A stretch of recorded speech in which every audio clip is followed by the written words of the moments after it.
Good afternoon, everyone. Welcome in. Where is Guild Wars? There it is. Okay. Just had to wait. Welcome in. I gotta be honest. I wasn't sure, I was gonna stream today. I already knew that, and it was already gonna be a Guild Wars day, because I've been away or it feels like I've been away from Guild Wars for a little bit. I know I took one Sunday off because we went to Ren Fair, and then there was another Sunday where I did a limbo list kind of a game. So it feels like I haven't been in Guild Wars for a little bit. And coming into the game today, I wasn't 100% sure what I felt like doing. What I've been doing lately is, like, never mind story, just, go run dungeons, because I like the Eye of the North dungeons, honestly. But I didn't quite feel like doing a dungeon today. I couldn't really tell what I felt like doing today. But then it hit me, and it's actually the simplest thing. Energy +5. Oh, hang on. I might want that. This inscription might actually feed into what I want to do today. Or not today, but after today. I realized, like just a little bit ago, honestly, I'm feeling kind of done with the whole Iron Man challenge thing. It's been going for, well, or at least my version of it has been going for over a year and a half now at this point. Now, granted, I've been taking my time and doing very sparse runs at it, so it's stretched out and filled a lot of time. What I feel like doing more than anything else today is honestly just kind of putting it to bed. I feel like maybe it's time that we close out this chapter, and I don't know what kind of new chapter I want to go on to yet. I'll have another week to figure that out, but I want to do it. Whatever I do, I want to do with the freedom of knowing Iron Challenge is done. I finished Eye of the North, the main campaign, with the iron restrictions that we started with. And I'm just kind of ready to move on with my life. Before I do, though, hang on, let me grab this inscription. I will keep that. And actually, the inventory is another thing. It's like, once I finish the Iron Challenge, I can finally go in and actually clean up my inventory, and actually start using storage. So, and actually have this character be, just a normal character. And then, yeah, who knows? Maybe, Guild Wars days after that it'll be non-iron, but maybe I'll do War and Kryta stuff, because I was initially toying with adding in War and Kryta on the Iron Man stuff, but I remember the Battle of Lion's Arch. Trying to do that with just 3 heroes, probably not great. So, I feel like Eye of the North is where I should end it. And let's see. Oh, I didn't talk to Hicks to get my reward. Well, that can wait. Primary quest against the destroyers. Seek out Jalis Ironhammer and help summon the power of the Great Dwarf. So without further ado, I am just going to Jalis is in the Shiver Peaks. Battle Depths. That's right. And also, that means that today's stream could be potentially short. I don't recall exactly how far. I want to say there's like 3 main quests you have to do in order to finish off. Oh, I'm also going to take off Pain Inverter, at least for now.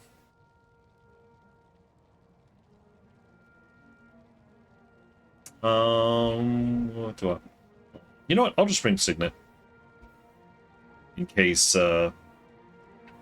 excuse me. in case I come across any bosses that I do not yet have skills from. So Berta, we'll do Sin. All right, so go to Jalis Ironhammer.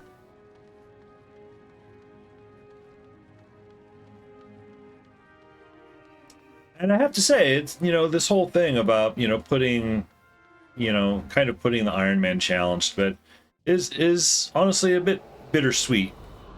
Logan Thackeray, what are you doing? I didn't think you showed up until after Eye of the North finished. Huh. Well, I will not talk to him. I'll hold on doing Thackeray stuff, you know, in case I feel like doing Warren Kryta stuff. I know he's got a quest line, you know, before, you know, you can do before Warren Kryta necessarily starts, but technically Warren Kryta is going on right now. Oh, and also I just realized I should put on Norn. Hang on. Did I never get the Deldrimor title track? One moment. Man, I don't know why my window keeps resizing.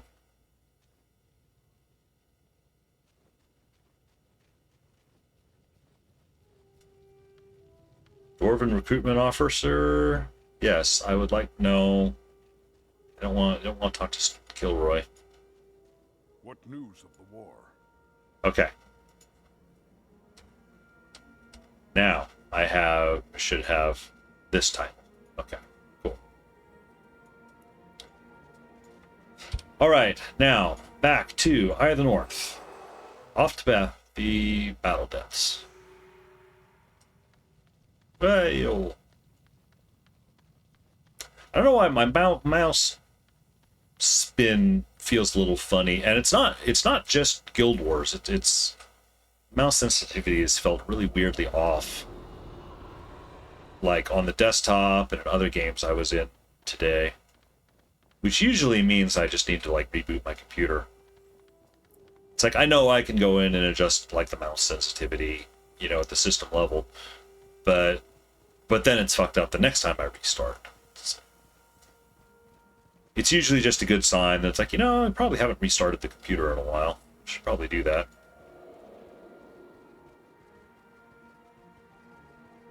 Another reason I'm kind of thinking that I want to end is like, I'm kind of tired of seeing only my 4 pets here.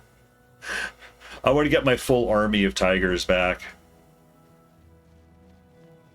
You know, I want to return to a normal Guild Wars life, I suppose. My normal Guild Wars life, I suppose. Actually, we'll go... Well, okay, we accidentally aggroed these guys. That's fine.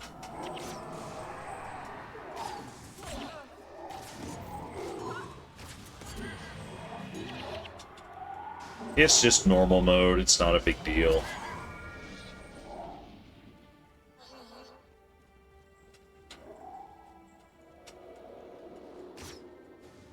It is annoying we can't raise minions off of them, though.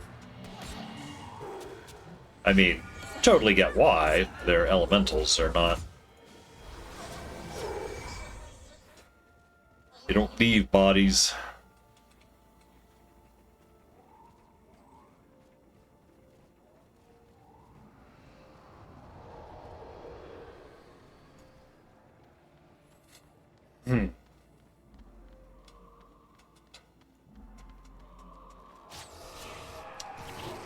I do admit, I am, I suppose, a little bit worried.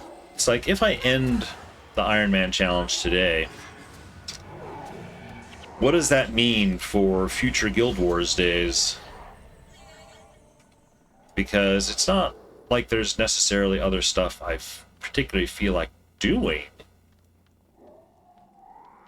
I mean, it could just be like random dungeon J's or so. I mean, I'm always up for doing like Tomb of the Primeval Kings.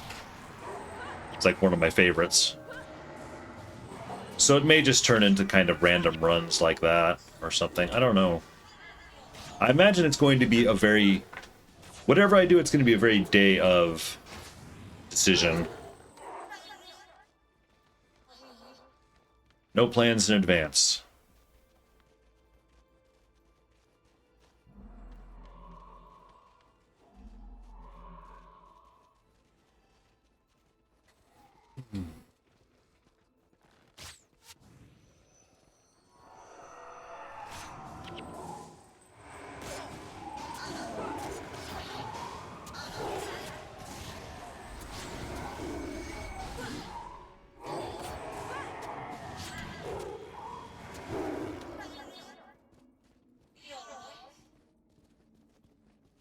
Now, I am a little undecided on the Great Destroyer.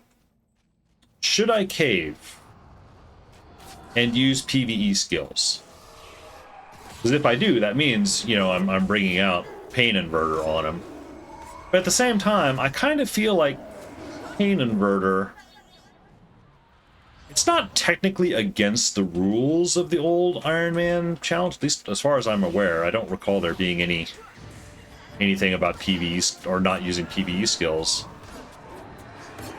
But I don't know, it just feels like too much of a get out of jail free card, you know.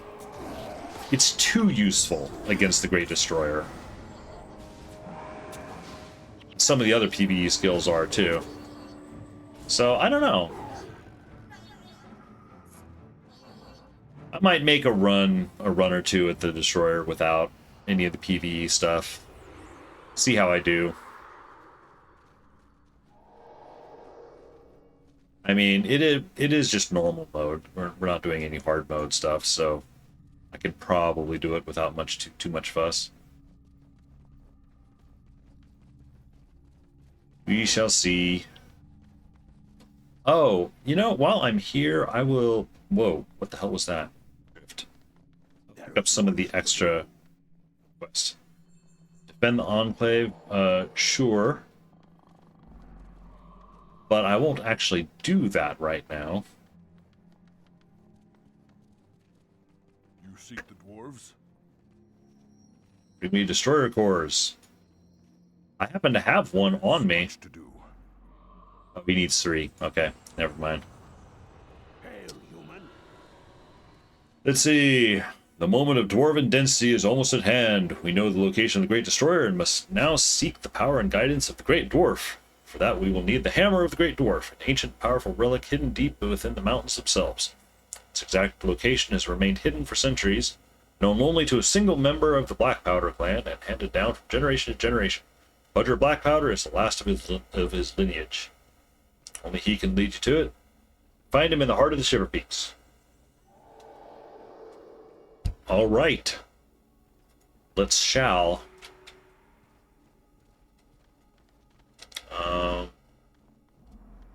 Okay. It's been long enough. I didn't actually recall the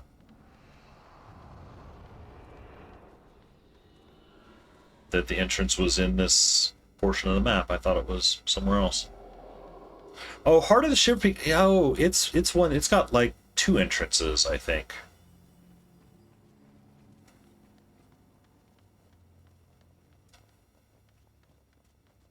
Okay. Just locked chest. I don't have any keys.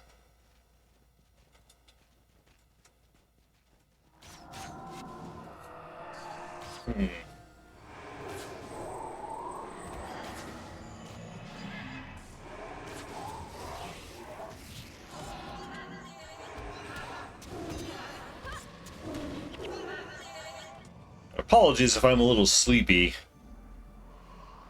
I have no reason to be. I have no excuse. Hang on. I need to go around this way? This looks a little...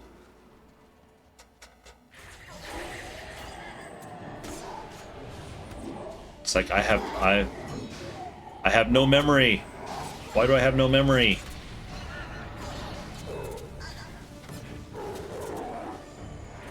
I don't know. Boop, boop, boop, boop, boop, boop, boop, boop.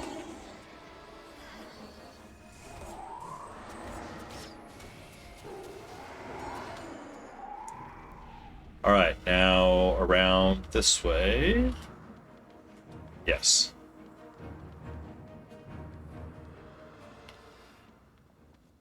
Yeah, it seems to me Heart of the Shiver Peaks is one of those dungeons. It kind of has two modes. It's got a story mode, but then it's got its own independent dungeon mode. And I don't know why it keeps popping like that. It's kind of annoying. Oh, right, there's some undead.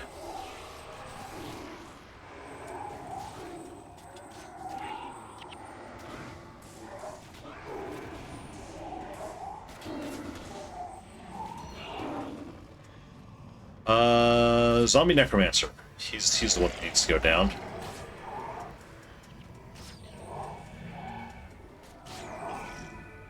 Okay. The others, no.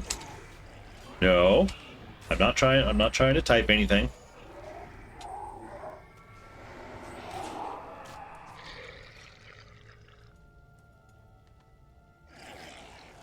It's like, people, give henchmen and heroes kind of a lot of crap. It's like they're not smart. And it's like, and it's true, they're not smart. They're not smart for like particular builds, but honestly, you can throw pretty basic builds on them and they'll do fine, I can sit here, look away from the game and just let the heroes and henchmen kind of deal with stuff. I kind of only need to pay attention if there's something. Like maybe if there's a particularly difficult boss or something, I might need to pay attention, but otherwise, in normal mode, once you've got henchmen and heroes, the game kind of plays itself. Now, there's an efficiency thing, of course. The heroes won't be as efficient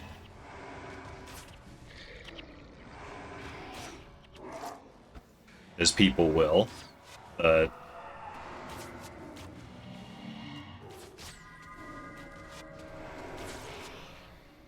and I'm not going up there. I'm going. Well, I'm gonna kill this priest for one. Kill the priest.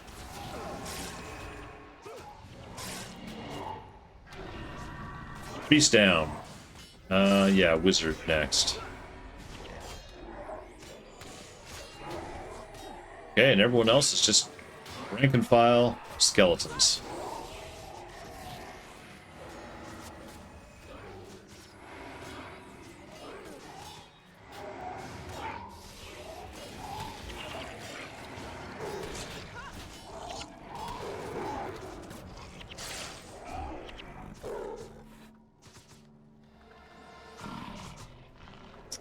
Poison traps. Poison is kind of funny in this game. It's a debuff, it saps your health a bit, but generally, it's not a huge concern. Unless you wander into, like, really condition-heavy areas. Like, there are, was it mandragores? I think, that will load you up with a ton of conditions. Poison being one, poison, bleeding, and all of that individually is not bad, but when they stack up, they can put some pressure on you.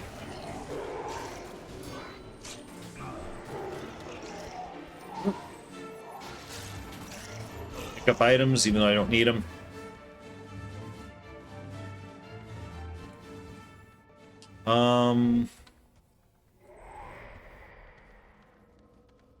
Seems like we need to go around the caged dragon. Hang on.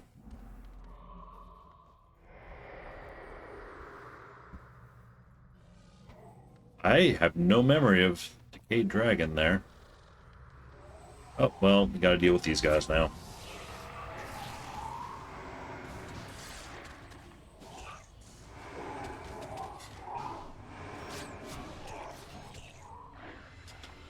Oop. Get the dog. Alright. Oh, good grief. There's... No. No. Get the priest. And I'm blind. Because I'm standing in eruption and can't move.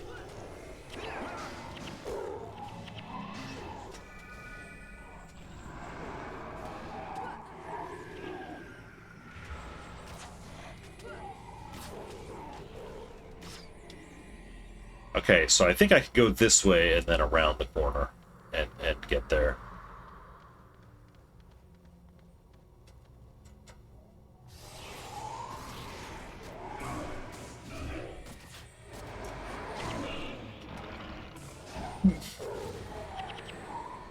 Alright. And I believe we can also ignore all the chained clerics here. Just go straight around the corner.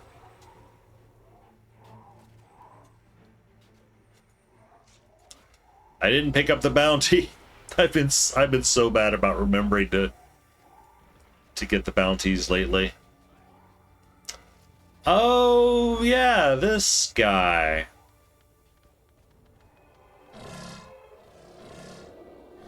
Do I try it? You know what? I try it. You know, we just got the beacon. We might as well do it. I remember it's like all of these guys are currently passive, but once we were down a pet. We lost a pet somewhere.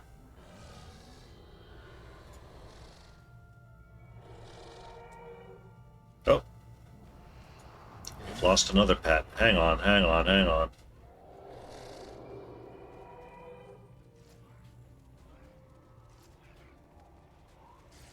Are they blocked? Can they not?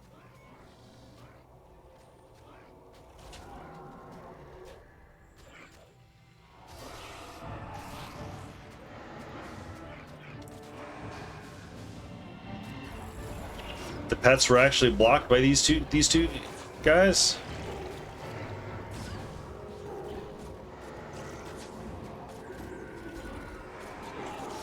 I see they're getting healed. He's getting healed by that cleric, but I'm hoping we can pressurize him just enough. Okay. Now, everybody, come back here. Sandra, wake your tiger up. There we go.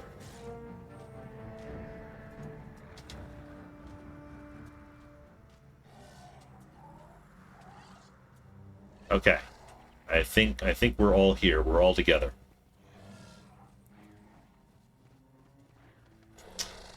So I will do a rare thing of activating a skill.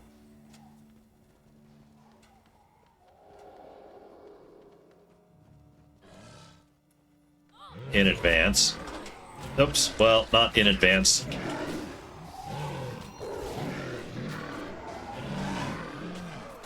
I was hoping to apply that just before we aggroed everything, but I guess 'twas not to be.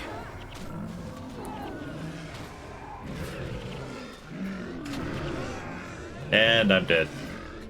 We got a number of the guys though. It's fine.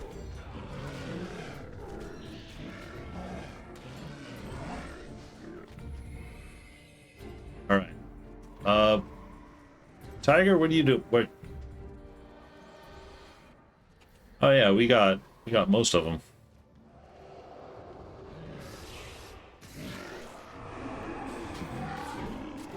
Should have no trouble finishing off the rest.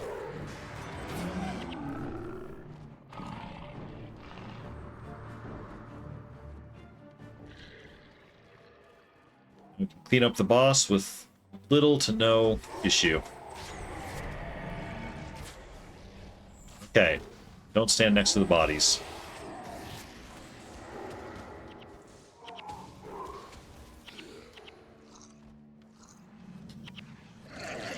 any keys.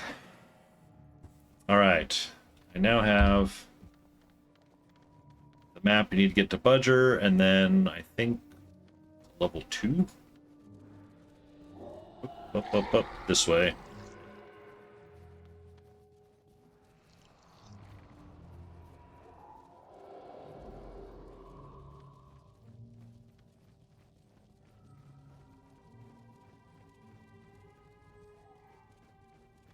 Hail, human. Heart of the Shiver Peaks. Come, friends, drink with the last black powder before we depart. Trek through the heart of the Shiver Peaks will be interesting. And by that I mean dangerous. We black powders have sworn a blood oath to protect the secret until the day the hammer was needed. My ancestors took that oath mighty serious. So drink up, for today we may die honorably. Yeah, come on. Oh, he actually did drop an ale. Okay.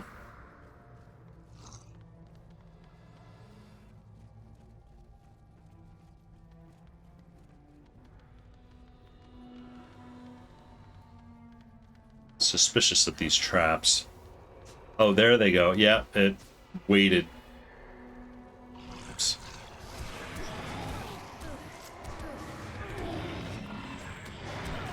Damn, Lena.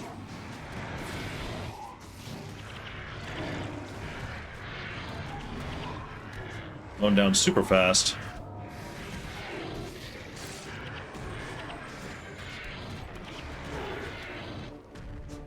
All right. Okay, Budger, where... There he is. Need one of your kegs. Dwarves?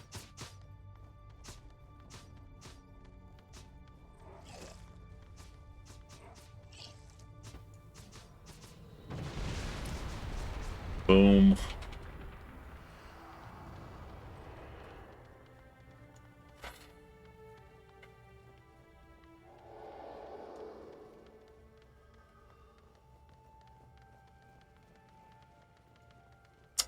Have I killed enough to get a bonus from the beacon yet? Nope.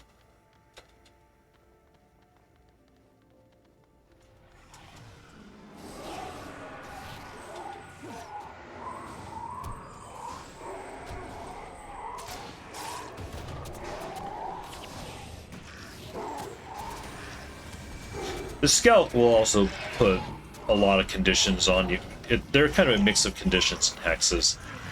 They're generally not too bad, though.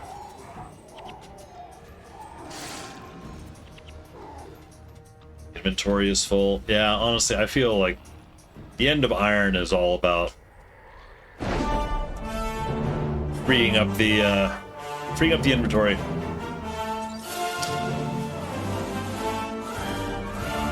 What is this game? Hey there, Dargus, welcome in. How are you doing? Yeah, Dargus, I think I have decided to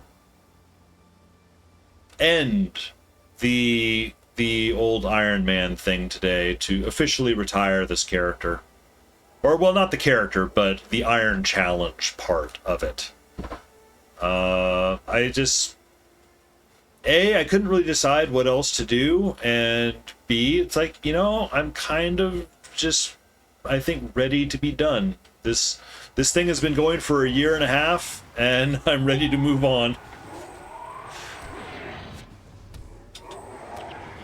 So yeah, I'm just doing primary quests. 3 hours away from House of the Dragon. That's right. I am the harbinger of House of the Dragon, apparently. Well, I'm afraid that I can't promise to be streaming for the full 3 hours up until then. Hope you enjoy the show, though. I still need to watch Shogun. You know, I haven't been watching any shows, really, lately. I'm trying to remember what the last one was I even watched.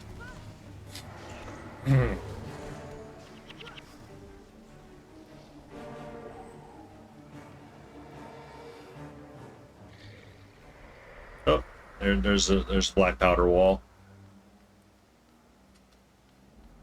Yeah, lately it's like game-wise, I've just been on a silly grind in oh okay, I was hoping we wouldn't have to do this, but all right. There's a game that came out, which is I'm having a lot. It's one of these games. I suppose it's kind of a guilty pleasure. It's one of these games where it's like I'm having a lot of fun, and at the same time, I would not recommend it to anybody. You know, not without a long list of caveats. You know, so being done with the challenge will allow you to watch good shows you've been missing out. Well, yeah. See, I am wondering slash worried a little bit. Dwarves? The Iron Challenge has given me a little bit of structure on my Sunday, you know, for my Sunday streams. And I haven't always been in the mood to stream on Sundays. So it's like, if I don't have the Iron Challenge kind of keeping me going, what's going to become of Sundays? I don't know. You know, they could become days off. I may go to only 2 days a week. Or they're flex days. It's like I'll stream on Sundays, but only if I'm feeling like actually really motivated. I really don't know. I feel like I'm at this really weird crossroads. So maybe Sunday is going to be rest. You know, it might just be that, honestly.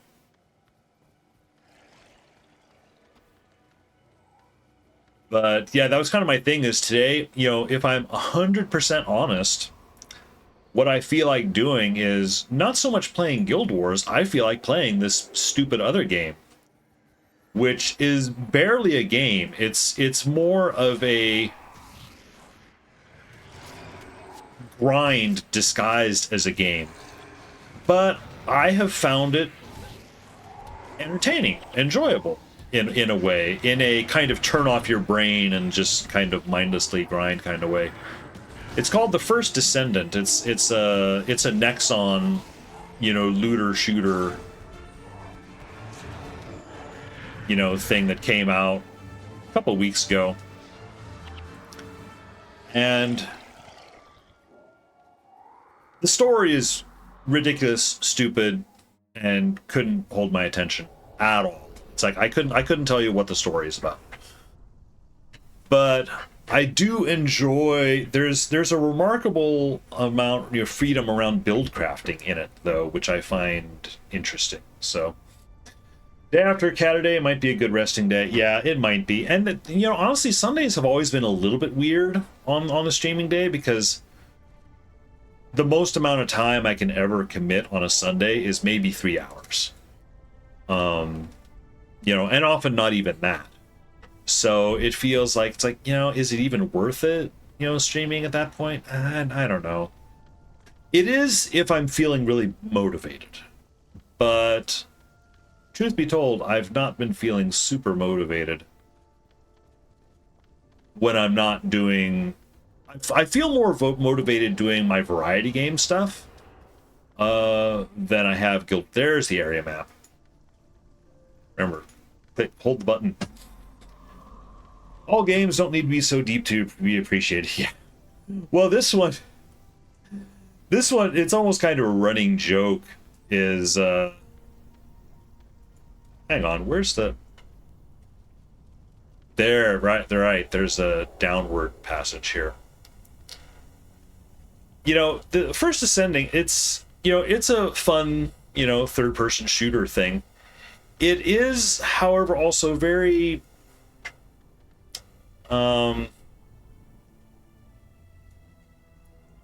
it leans heavily into the eye candy. The shall we say sexual eye candy.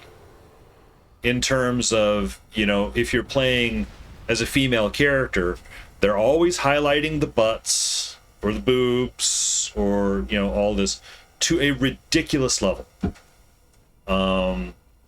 And I'm not saying I mind, but it's like it's a bit too overt, a little too obvious for me. Having said that, there have been some really hilarious accidental accidental moments.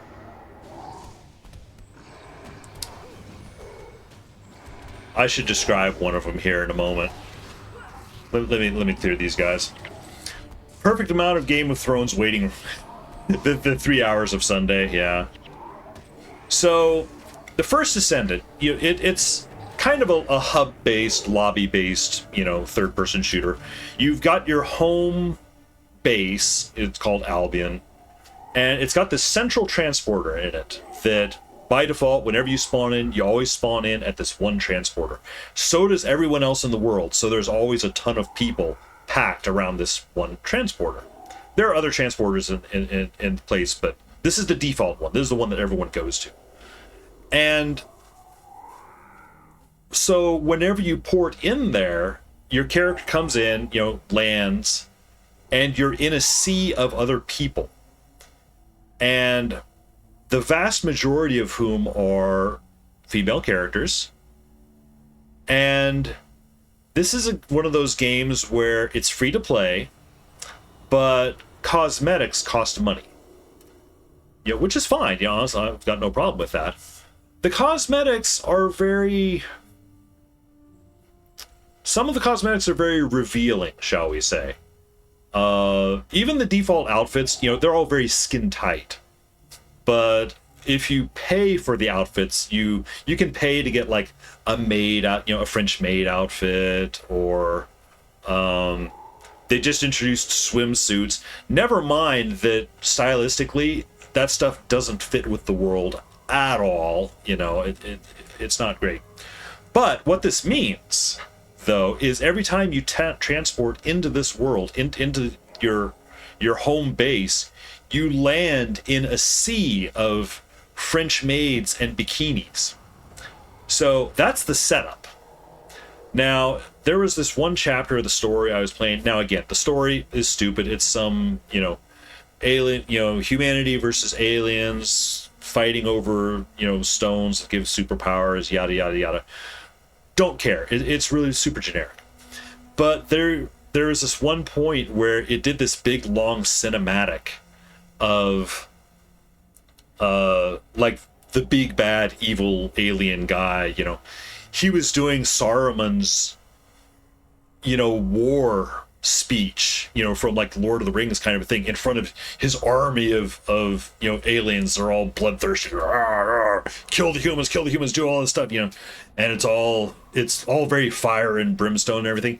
And then it faded to black, and then boom, cut to us landing in our city, and all of a sudden there's just butts and boobs in our face, and it was just the whiplash, the tonal whiplash of that was, I thought, hilarious. Oops, I'm not meaning to type here. So now you may ask, are there male characters? Do the male characters, have any eye candy? It's like, there are male characters. I can't really say. Now, again, I'm not a great judge, but they don't seem to have the revealing outfits that the female characters do. Needs Duke Nukem, he'd like this world. Probably. Oh, I didn't need to actually attack these guys. Oh well. What's done is done. But I should be clear, that stuff is not the aspect of the game I'm enjoying. The game has a lot of grind to leveling. It's a Nexon game, so if you've ever played like Vindictus or any of those games, you'll know it's like, to upgrade your gear, you've got to do all this, grinding, finding materials, and the materials have a really, really low drop percentage chance. So you find yourself just kind of rerunning and regrinding missions over and over and over again. And I've found it oddly enjoyable. Again, as I said before, in a very turn off my brain, kind of go on autopilot, not really think about anything, and then have something on the TV. Or reminds you slightly of Smite. They portray gods and goddesses in a second degree way, yes. especially the goddesses. Yeah, see, the thing is, like, I don't have a problem with it. I just wish it was more even-handed. You know, eye candy for everybody, as far as I'm concerned. You know, just make, you know. But when it's only the female characters that have, you know, these outfits, it's really it's too obvious. Oh shoot. I just remembered what this is, where I am.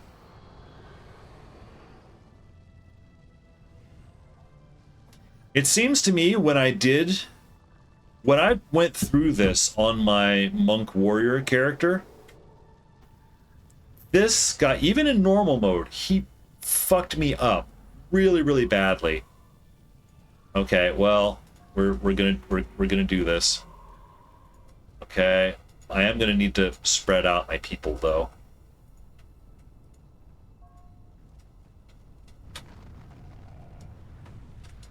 Stone pedestal? No. Okay. So I need to get, where's Budger? Where's Bud? There he is. Okay, Elias is dead. You seek the dwarves? Oh shit. He... What news of the war? I need to use the powder kegs on him to blow apart his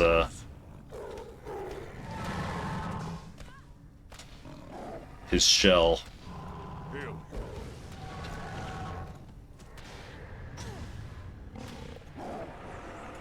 Yep, and pets are gonna die.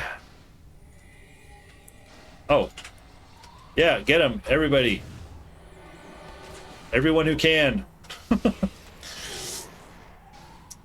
Don't know who is Viessa. Apparently one of the favorite characters. She's everywhere in the community hub. Yes, Viessa is one of the starter characters.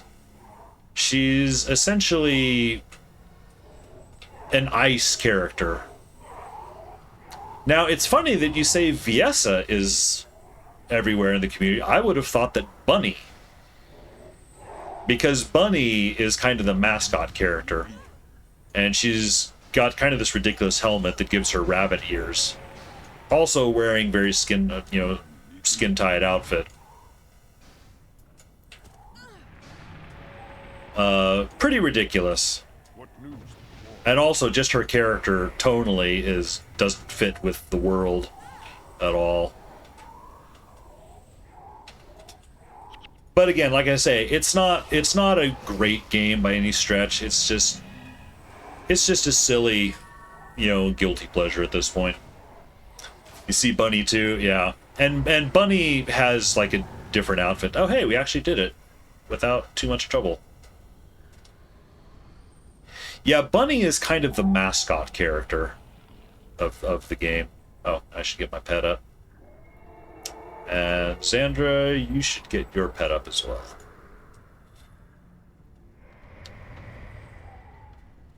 So, we need to do something with the stone pedestal.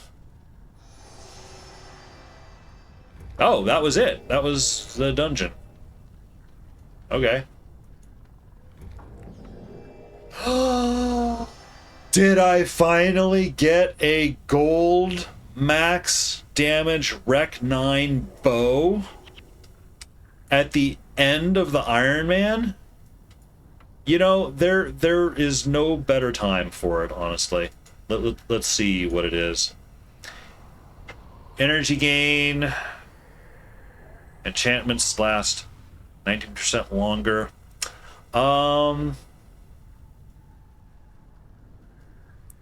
Let me put 15 on it. I don't like the Zealous.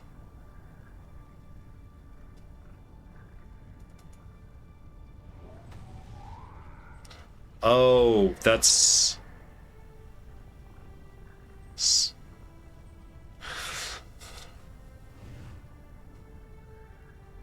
The Zealous is... Unfortunate it's a Hornbow. I mean, a Hornbow is not bad.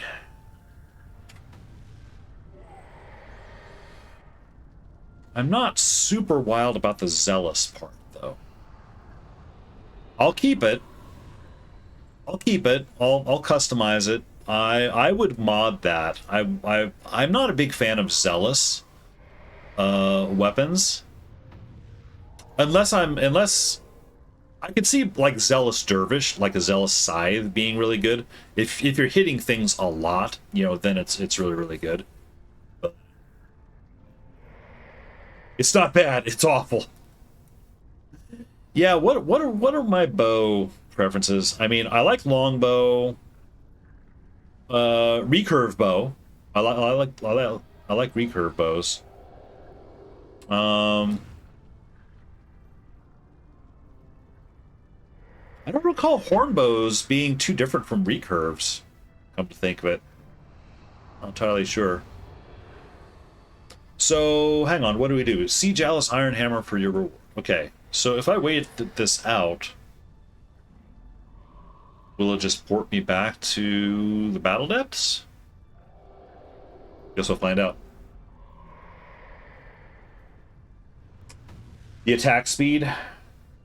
I thought the attack speed on a horn bow is pretty good.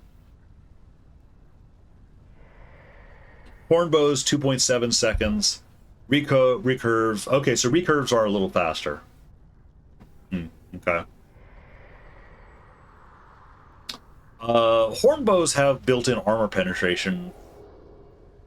What do recurves have?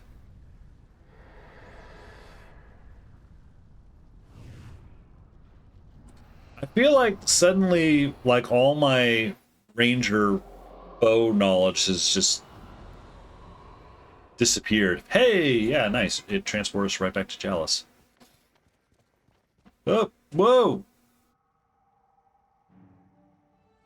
Okay. Recurve is fastest arrow flight time. Okay, that's probably why I like recurves. You don't always have to have favorable winds. I mean, favorable winds, you know, will always help, of course, but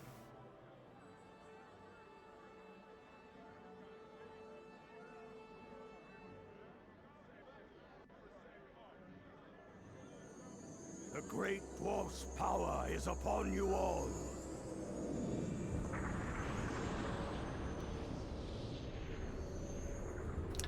like longbows or recurve, but generally I always go recurve.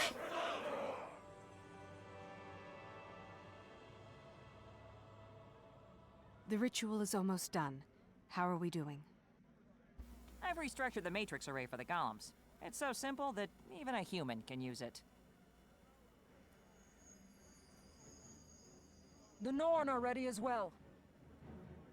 There are 5 of you? I thought 4 would be enough. Olaf's daughter insisted she come along. I will never understand the Norn. Captain Langmar and the Ebon Vanguard stand ready as well. Are you going to undergo the rite, Ogden? Not I. Those who undergo the rite are changed both in body and mind. I will stay with you for the moment. The great dwarf's power is upon you all. The final battle lies before us. Great Destroyer against Great Dwarf. In victory, the dwarves will be changed forevermore. Well, you kind of already are. The Great Dwarf now. Whoa, I didn't recall his mouth being that jacked. All right. Hey, Chalice. You defeated Cinder of the Mountain Heart. Incredible. The entire Dwarven race owes you a debt of gratitude that can never be repaid. With the Hammer of the Great Dwarf in hand, we can fulfill our destiny. The dwarves shall be transformed forevermore. Will become living weapons who exist solely to defeat our ancestral foe. I'm ready to seek the source of the destroyers. Yeah, sure. Let's go. Yeah, let's go.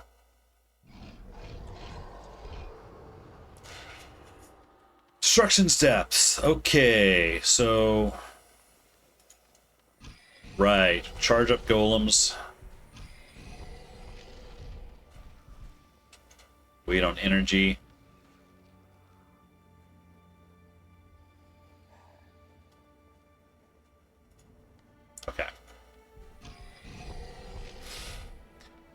The surrogate leading the central transfer chamber went by too fast.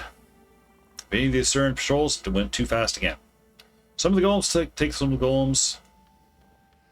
Switch their modes. Yeah, I tend to just leave them default. Hang on. Do I... This isn't... I can't grab a bounty from this shrine? Huh, okay. Oh well.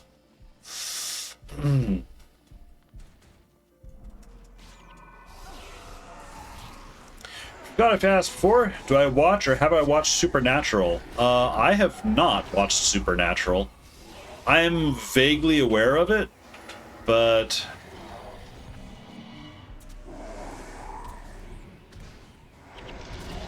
was never super interested in it, I don't think.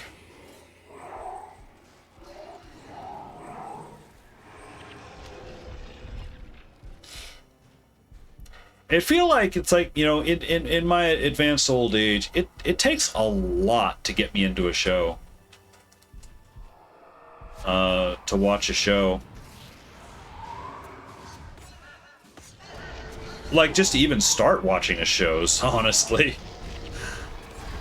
You know, I feel like...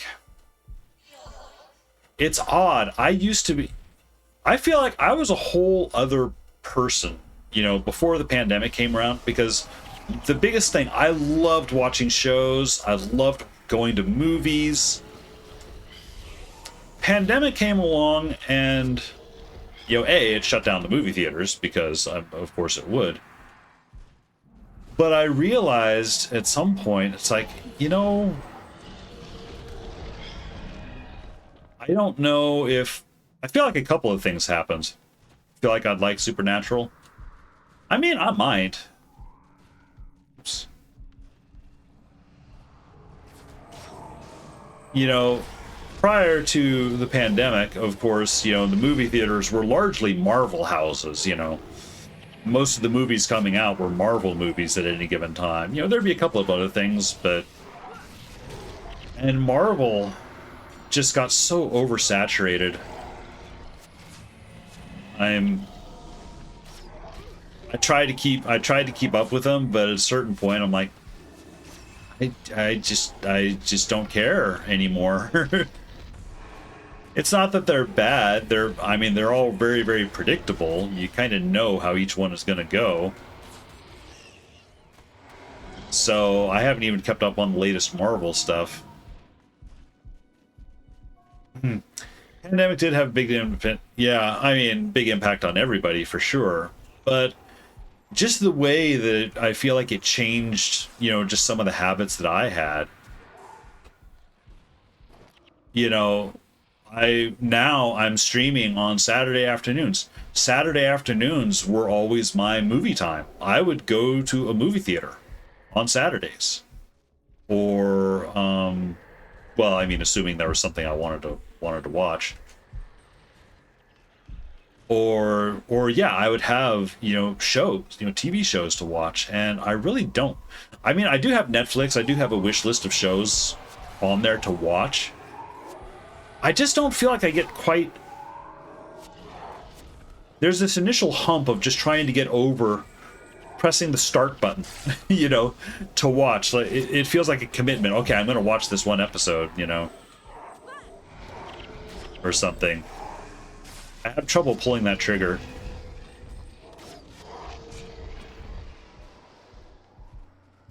Having said that, during their pandemic, there was this one show that I watched on Netflix that I actually enjoyed quite a bit. They're bad. Big majority of most of the recent Marvel stuff has been objectively awful. Yeah.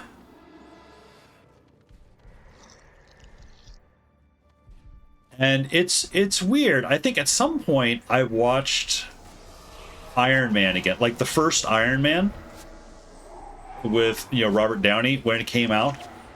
And it's really weird if you watch that movie now, like tonally and stylistically, it's so at odds with like all the other almost all the other movies that came out of it. There was a roughness, a grittiness to it that all of the subsequent movies have just, oh, we'll just CG over everything. But just, no, we're going to make everything crisp and clean. It's like, no, what, part of what made Iron Man cool, you know, the movie, is that it did feel like kind of a more rough-hewn, you know, I mean, the Marvel template was clearly there, but still, it felt fresh, and none of it's fresh anymore. It's all very, very stale. So, hey, Blood, welcome in. Practical effects over CG. Yeah, always good. And, you know, the irony is that I myself work in CG.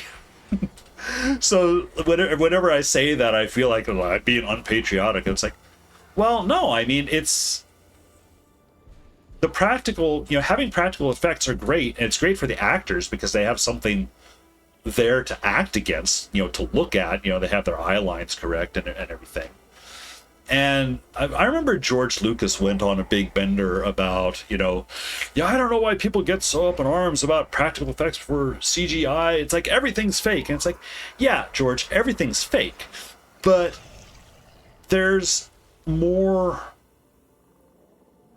charm or craftsmanship. There's something more in physical effects, you know. Even if the effect itself is fake, it's real. The actor is there and can react to it and have a more authentic, you know, and I feel like that comes across to the audience. And I get it. It's like, what was it? You know, Fury Road. There was a huge fuss when Mad Max Fury Road came out, because so much of that was practical. Actually, a lot of it, there was a lot of stuff they did with CG. But the thing with Fury Road is they balanced it correctly. They did as much as they could practically and saved the CG for the stuff that they couldn't safely do practically, you know. It makes a huge difference. And, you know, I don't know if any of you guys have seen Furiosa, you know, the sequel, or prequel movie, rather. You know, they still do a lot of practical stuff in that, but you can tell they definitely dialed up the CG a bit more. And I feel the movie suffers greatly for it. So, scene in the terrorist cave, explosions while stowing Stark weapons, iron, yeah. Yeah. Yeah. Like, I remember George Lucas talking about, like Yoda. You know, there's a whole practical Yoda versus CG Yoda. Oh, what was it? When The Mandalorian came out, what's his name? Werner Herzog, that played the initial guy that gave the contract to The Mandalorian. Werner Herzog was the one that we have to thank for Baby Yoda not being CG, because they had a puppet. You know, they had the practical Baby Yoda there on set, and Herzog, you know, told Favreau, is like, you are not replacing this with CG. This physical toy has more presence, more life, more. I mean, I'm not quoting him verbatim. This, you know, this kind of a summary. You know, people will react to this. If it becomes just another CG thing, there's nothing there. And holy hell, was he right? You know, it's a perfect example. Soon, Rings of Power Season 2. That, Dargus, yeah, you know, I think that's what it was. The last thing I tried to watch was the Rings of Power, and I got like 2 or 3 episodes into it, and I didn't think it was bad, but but there wasn't just, there was nothing grabbing me about it either, so. Regarding Star Wars, some of the movies are hard to impossible to remaster because you'd actually have to remake or re-render all the CG. And because it's made in low res, early Star Wars movies were shot on good old tape. Yeah, film. we still have VHS copies of the original trilogy before they went back and added all the CG stuff. There was a very limited run of DVDs of the original Star Wars trilogy before they added the CG in, and I believe we've got those too. I haven't watched them in ages, come to think of it, but so sad what they've done to Star Wars. Yeah, notable exception to Andor. Now Andor is a really funny one because Andor, it takes place in the Star Wars universe, but feels absolutely nothing like Star Wars. And I mean that in a good way. When I was watching Andor, what I was struck by was like, this feels like I'm watching the grown-up Game of Thrones version of the Star Wars universe. It's like, now things are actually dangerous. There are real people. Everyone's got their own, it's messy. And it's not slick at all. And no force. You know what I loved most about Andor? No Jedi, no Force users. And it's not that I don't like the Jedi or don't like the Force, all that stuff, but I feel like too often the Force is used as a supernatural get out of jail free card, story wise. And it's like, no, these are just ordinary people that have to overcome just with whatever means they have at their own disposal. It's much dirtier, it's much more desperate, and it was great. It doesn't fit with the rest of the Star Wars universe at all, but I don't care. I'm eager for season 2. That's the only bit of Star Wars that I'm eager to see at this point, is I want to see more of that. So don't want anything Star Wars anymore. Enough awful taste. Rings of Power season 1 was not well received. Yeah, I didn't make it through Rings of Power. Andor, Mandalorian season 1 and 2.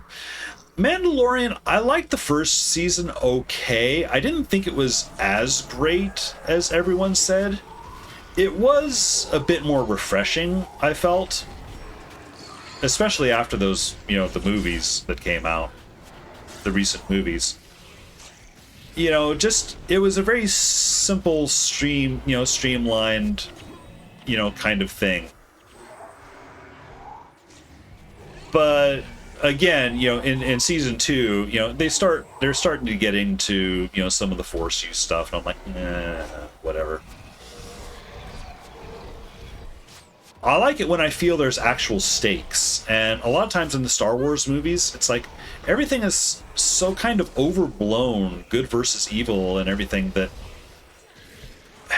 I don't know. Having a little complexity is refreshing, and I think that's why I liked Andor.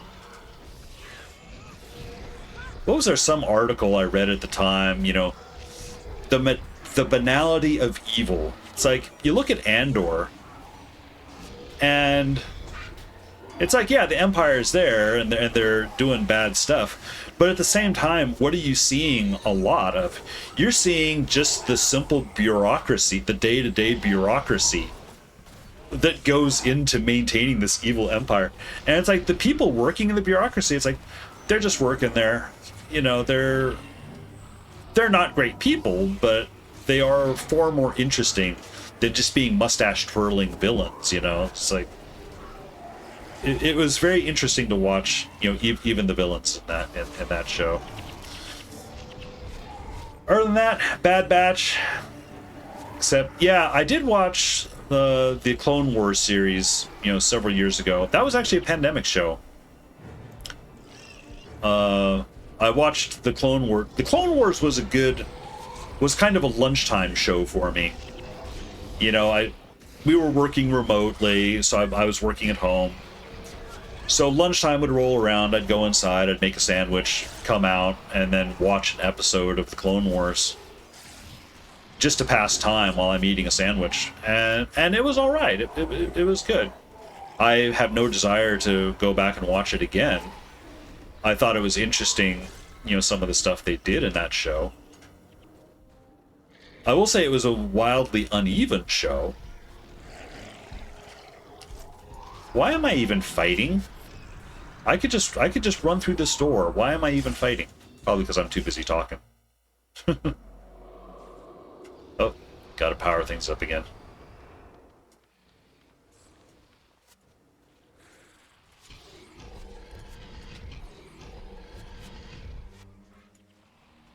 So, Supernatural is like a comfort series. Feels good to watch and rest in front of it. Generally well written, but with lower budget, cool ideas thrown in occasionally. Having fun in some of the episodes as well. That's always fun. I will say that goes a long way. If it looks like, you know, the actors and everyone is having fun in the show, that goes a long way.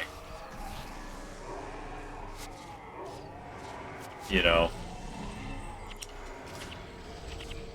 We've watched some shows where it's like, you know, the writing has kind of long given out, but we enjoy the actors or we enjoy the interactions they have. So we'll kind of keep watching. And then at some point we'll go another season or two into it, and then we'll suddenly realize, hey, wait a minute, this show actually kind of sucks. We like the actors, we like the interaction, but it's like, you know, actually looking at the show, this is actually kind of bad. Oh, Xander died. Episode 15 of season 8 of Supernatural. 15 seasons. Supernatural was for 15 seasons? Holy shit. That I didn't know. I thought it was like a 6 or 7 season show. I didn't know it was going on that long. Kind of like Cupid from season 5 of Supernatural. So, was it Cupid? Like, you know, the actual, you know, the god? Oops. Xandra? Why is Xandra continually dead? Oh, frozen soil. Right. Yeah, that'll do it.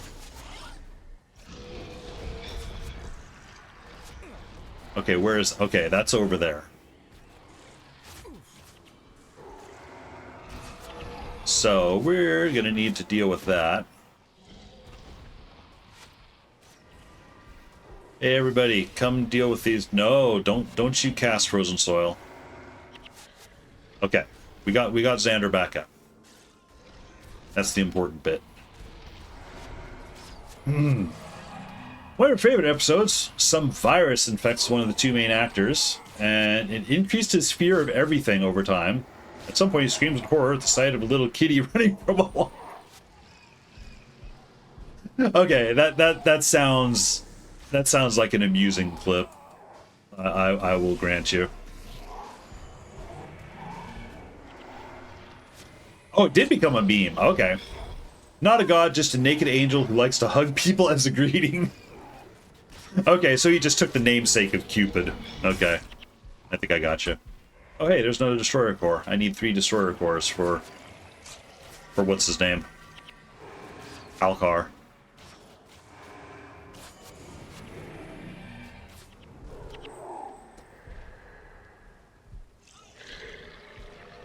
Alright, is it siege time? I think it's just about siege time.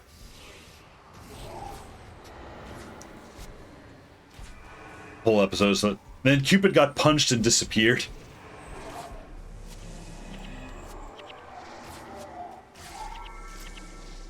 Hello? What are you doing dying? Alright, hang on. Let's clear out. Clear out everybody.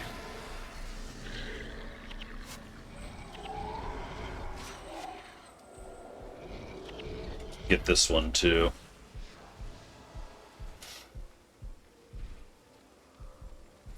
Yeah, there was this I started mentioning one thing.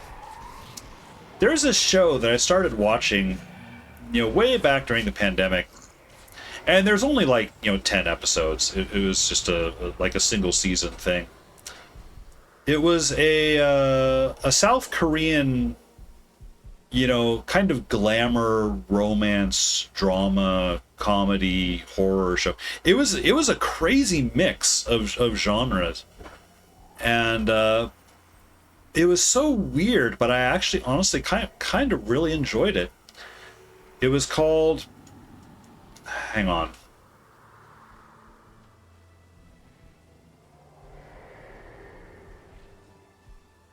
was it Hotel de Luna, I think.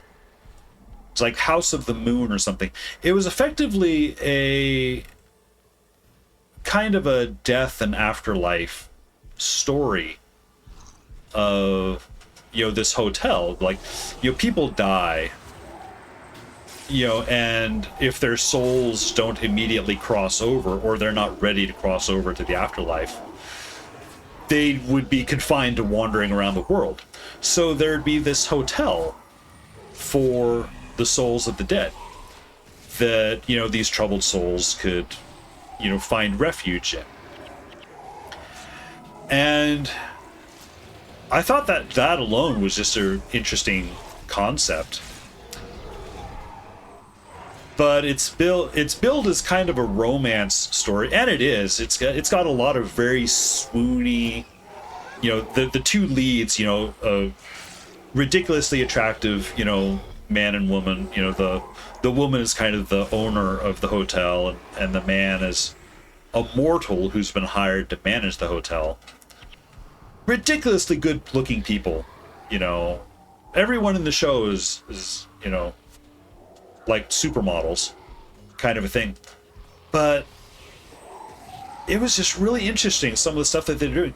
What was most interesting was how they would just on a dime switch from horror, because there'd be ghost elements, or there'd occasionally be some like gory makeup of like some dead guy, and it would switch to comedy, and then suddenly there'd be a big romance thing, you know. It was kind of a wild, actually. I won't pretend that it was great. All I can say is, at the time, I enjoyed it. And why am I chatting? So, sorry. One of the recent episodes you've seen, they're questioning elderly in a house for, in a retirement home, yeah. Forgot the word. And at some point, they start asking a cat question.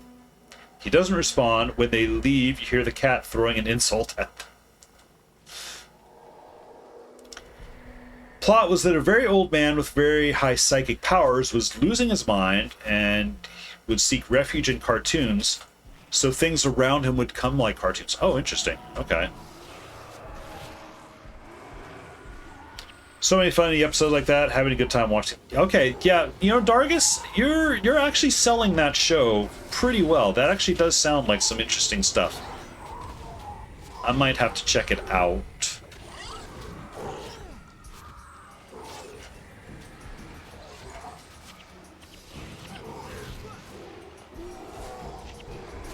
Assuming I have it easily available. I don't, is it on Netflix or Amazon? I don't know where it currently resides.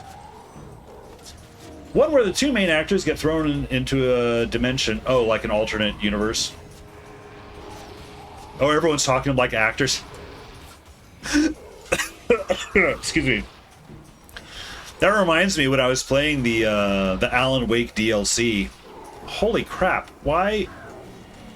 These guys must have whirling defense up or something, because they are just not taking hits. There's one of the episodes of the Alan Wake DLC where they kind of did that. Someone, you know, recommended to you, you recommended someone else who's having a blast. Okay.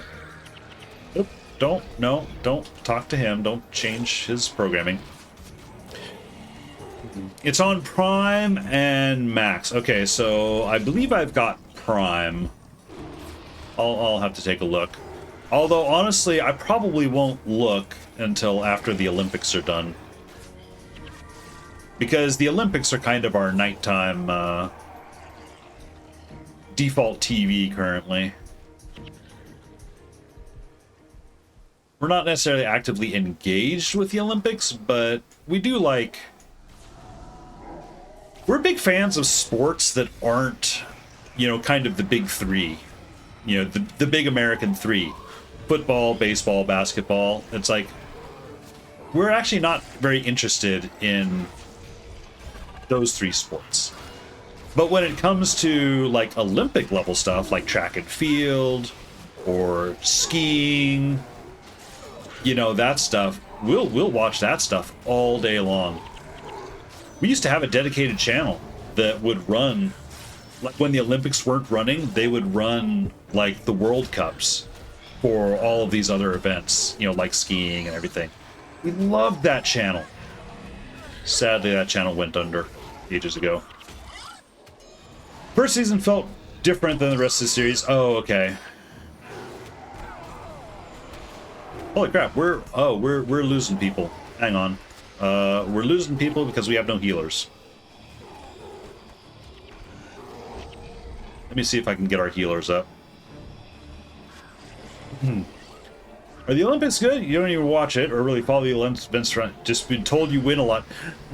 Dargus, the Olympics are happening in your neck of the woods, you know, over there in Paris. I know you're not in Paris, you know, but still, you know, it's happening in your country. I would have thought you'd be paying a little closer attention. Offhand, I don't know how France is doing. I think, what's his name? Marchand, there's a swimmer who's been doing really, really well. A French swimmer who's been doing really well for you guys.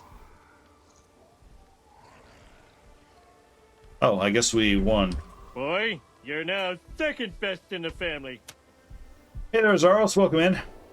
Oh, hey. Welcome. Did not go off. You cheeky See. dick waffle. Lots of Olympic memes going around. The random dude shooting the pistol.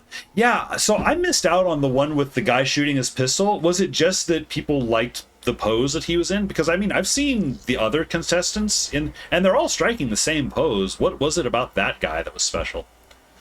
The one that I've heard the most about was the American gymnast that was, like, pommel horse only.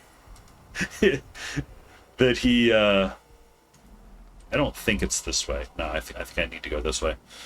That he would just sit on the bench, you know, he'd have his headphones on and he'd just be sitting there sleeping, and then, you know, suddenly he'd get activated to come out and, you know, lead the team to gold, you know.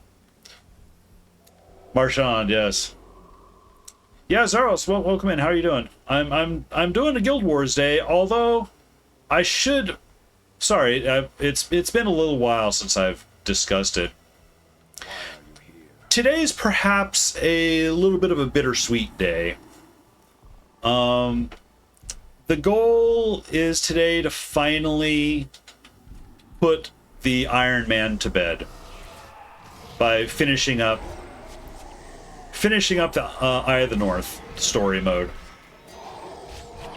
Because, well, mainly just because I didn't really feel like doing much else. I was originally just going to run some more random dungeons, but I kind of felt more like, I don't know, just kind of moving on with my life a little bit.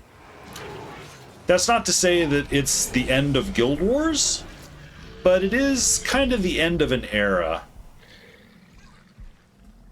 So, you know, when next I get on this character, I will be allowed to use storage, which means I'll be able to clean up this god-awful inventory. And I'll actually be able to, like, craft proper weapons and all that jazz. You're busy until 10 minutes ago. Now you have 8 very rare vintage bicycles to sell? What the hell? What the hell?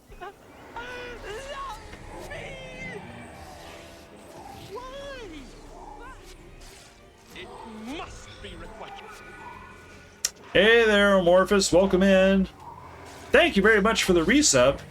Did you perhaps, you know, you hear me discussing the end of Guild Wars? And like, oh no, not on my watch. Here, have some money.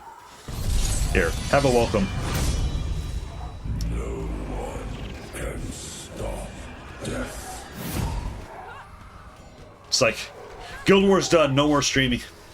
No, I'll keep streaming, but I will say that Sundays are likely to become a little bit more of a flex day. I may take them off. or if I'm playing Guild Wars, you know, I'm probably just going to run like classic dungeons without any of the Iron Man restrictions. You know, it's like I'll use storage, I'll use skills, I'll use a full. Most importantly, I will use a full team of heroes, so I can utilize, you know, a full team of white tigers. So, still at work, just joined in for a bit. Can't hear anything. Music in the bar is low. Oh, is loud. I gotcha. Okay, well, I'm afraid I don't know sign language.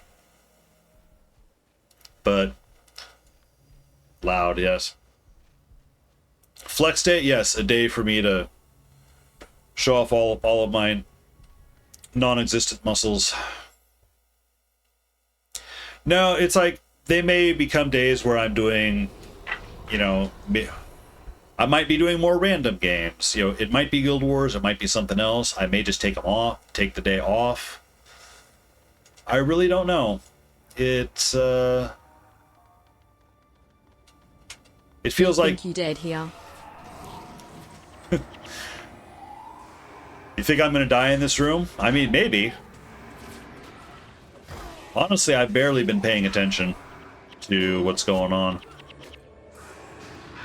You were given 8 rare vintage bicycles in varying conditions, from easy fix to full restoration, ranging in years from 44 to 76. Really? Huh. You'll watch the VOD later? Okay.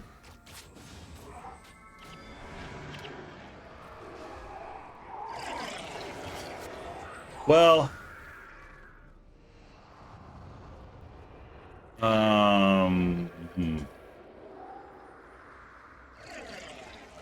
I don't want to get too close to that guy down there. Let's see if I can pull.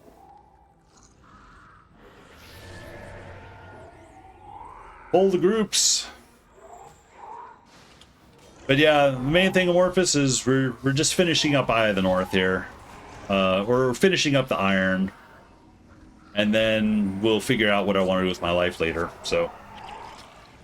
You got all 8 posters up for sale. It's a package deal for $1,400.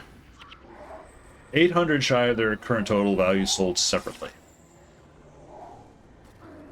So you're looking to fix them up and resell them? Get a little money gain? I don't know your situation. Chances are I would probably keep one of them for myself. Maybe 2 of them. My wife has long wanted a bicycle, you know, kind of an older style bicycle, like with like the little basket on front. But at the same time, where we live, you know, biking isn't really all that practical. So we don't have a specific need. Just selling as is. You want a vintage? It's like there's a momentary temptation, but like I say, it's like biking in our areas isn't really a thing, and neither of our cars would be very good to, you know, put a bike rack on to actually take them anywhere.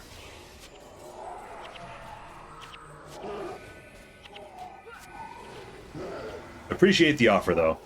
You'll show you the wares. Oh boy, here we go. Gotta visit Europe. Here you can bike through multiple countries in a single day. Yeah, no kidding. See, honestly, that would be cool. When I was a kid, I biked everywhere. I lived in a, you know, smaller town. And actually, even when we moved to outskirts of Denver, we were in a suburb, but it was still very bike friendly. You know, I was able to, oh come on, aggro these guys. I could still get on my bike and you know, like bike to the mall and using side streets and everything and get around pretty well. That all went away when we moved to LA, though. You know, we spent 3 years in LA. It's like there was no bicycling in LA. Not where we lived. Not safely, I should say.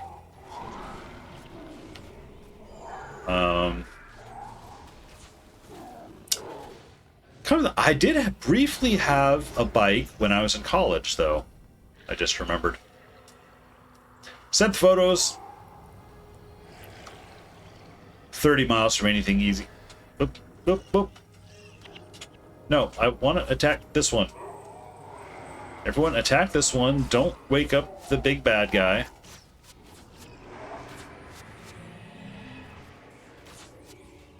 Oh, they woke up the big bad guy. All right, hang on. Let's spread out up here. I don't remember exactly what this guy does, but I want to say he's got some AoE. Okay, he's Elementalist. Why am I using Barrage on? Oh, Donut is blocking him! Okay.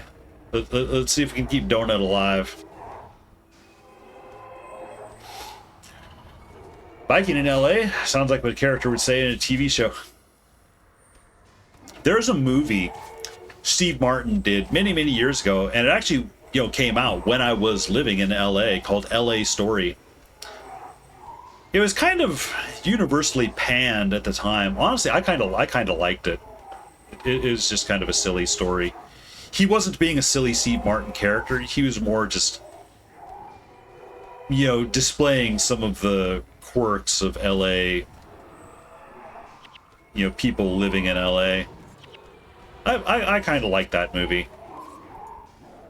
Let's bring people down here. We need to be doing much more damage.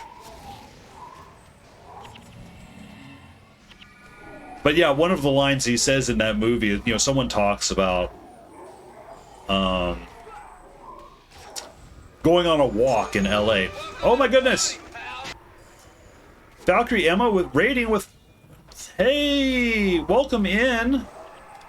Thank you very much for the raid. Oops. I'm, Shinobi. Oh, I know the culprit. Hey there, Shinobi. Welcome in. How are you? Hang on. My game is... What the hell is going on? I can't do... Maybe...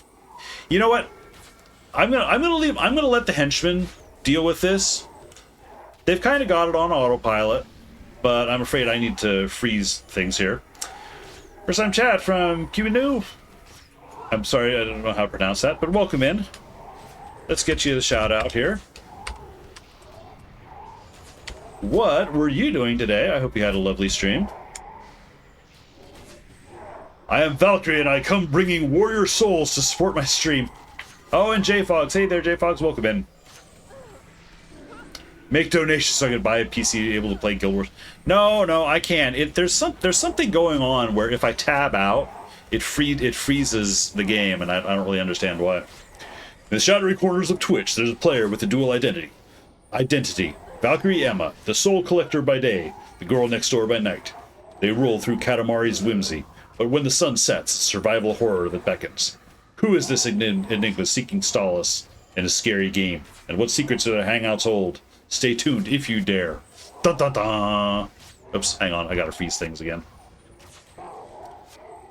And then back. Okay, there we go. Last playing Katamari Reroll.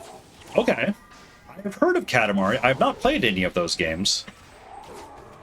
But I hope you enjoyed, had a good stream, and of course if you need food, food, sleep, restroom, whatever, by all means.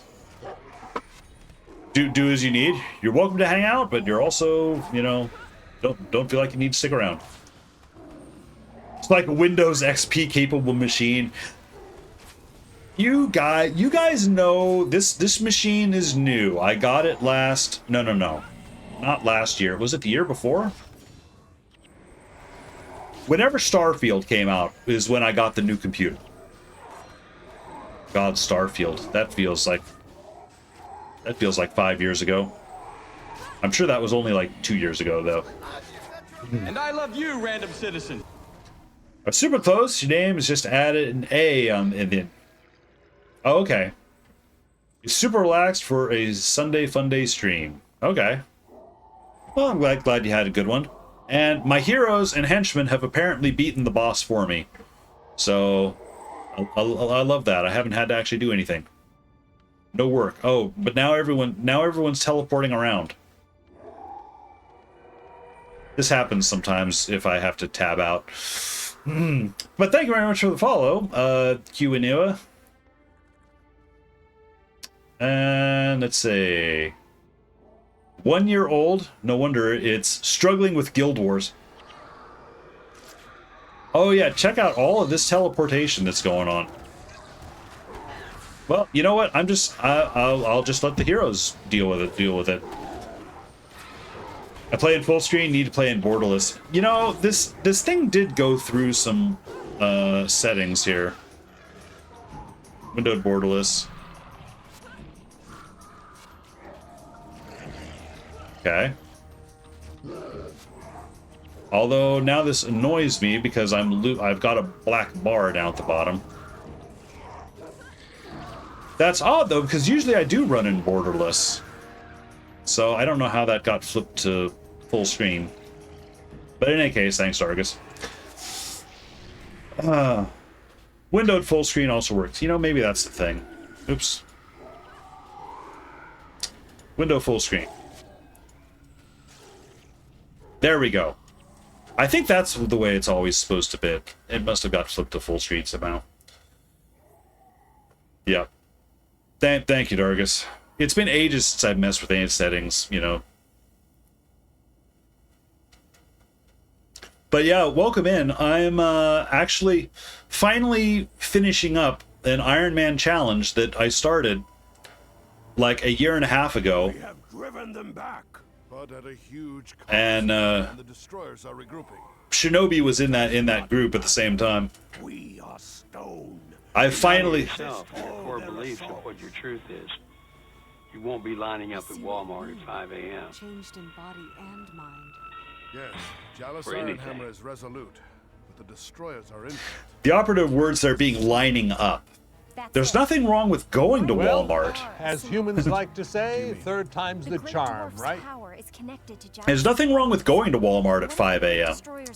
As Lark, I think Lark once mentioned that she has been to Walmart at 5 a.m. specifically to pick up donuts. Worthy cause. My preference would be, you know, finding some local bakery instead, but, you know, you do what you can. The Great Destroyer's chamber is not far. A small group can slip through the line. But yeah, today, Even with the golems, the dwarves Walmart's not open until 6 a.m. Come, Great Destroyer, throw your minions away against us. If I recall, Fall into the depths of the earth. Victory or death. Victory or death. If I recall, that clip of Gary Busey's wisdom was in reference to, was it like the launch of the PS3? You know, where people were lining up, you know, outside so that they could, you know, try to get a PS3. There are like 1,000 people. They only had like 30 PS3s, and they had like 1,000 people show up. It was mayhem. My inventory is full. So yeah, I'm looking to end the challenge today, which means I'll finally be able to clean up my inventory. Since I can't, I've been forbidden from using storage. Let's put this bow down here so I don't accidentally lose it. And let me sell some stuff. Where's the merchant? I want to say the merchant is not far. Or maybe I'm wrong. There's storage. Oh, there's merchant. Don't even think they're 24/7. Yeah, I haven't been to a Walmart since probably when I was in college, and that was, you know, 20 plus years ago, you know, 27 years ago. They were 24/7 now, or at least the one we had was 24/7 then. I don't know about now though. Sell, and you know what? Sell bones too. I'll sell that. I want donuts at 5 a.m. Must go to a Stewart's shop. Inventory being full is like a nightmare, real torture. Yeah, so I should probably mention what this whole thing is this character started out as an Iron Man challenge like a year and a half ago for Guild Wars, meaning play through the game, you know, as the games were originally released, with the exception of do not use the account storage. So I'm forbidden from putting materials or anything in storage, or taking, or more importantly, taking anything out of storage, which is why I'm very much kind of living on my backpack right now. And it doesn't look great. But also, the only weapons I can use are weapons that drop in the game. And today, literally the last day of the Iron Challenge, I finally got a semi-decent bow. A gold, max damage, Rec 9 bow. It's a horn bow, and it's zealous, but still, it's probably the best bow that has dropped. Year and a half, yeah. So now, granted, I have taken like little breaks here and there, and I only, you know, stream like the Guild Wars for like, you know, once a week, you know, for, you know, 2 or 3 hours.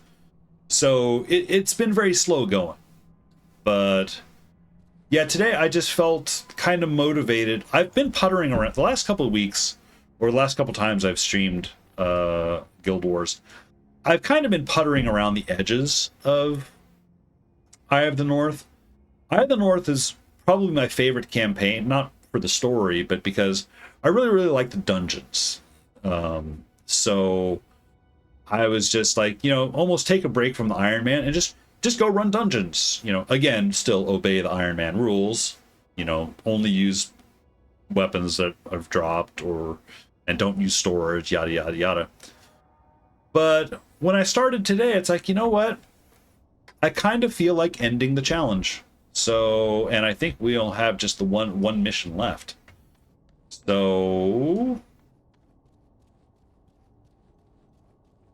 So I think that's what we're doing today. Or like now. Now, I don't know that I'll be able to do this without using like Pain Inverter. I kind of want to try without Pain Inverter, though, without the PvE skills. Hail, human. Oh, I should bring... Oh, I can't bring Winter. I wanted to bring Winter because cold damage would be good against this guy, but the Winter Spirit will get destroyed like instantly. Meh. Spoiler, I'll need an hour and a half to do the last mission. You know, honestly, there's a fair chance of it.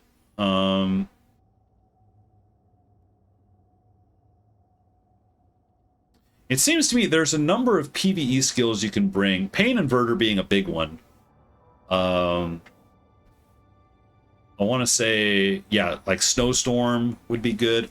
Ooh, yeah, I could switch Sasuke to... Okay, yeah. Okay, that's Earth Magic. That might be okay. Switching him to Ice Magic would probably be good. But you know who's really going to be useless here is Sin. Because she does fire damage, and fire damage would not be helpful here. What would be helpful? Blood?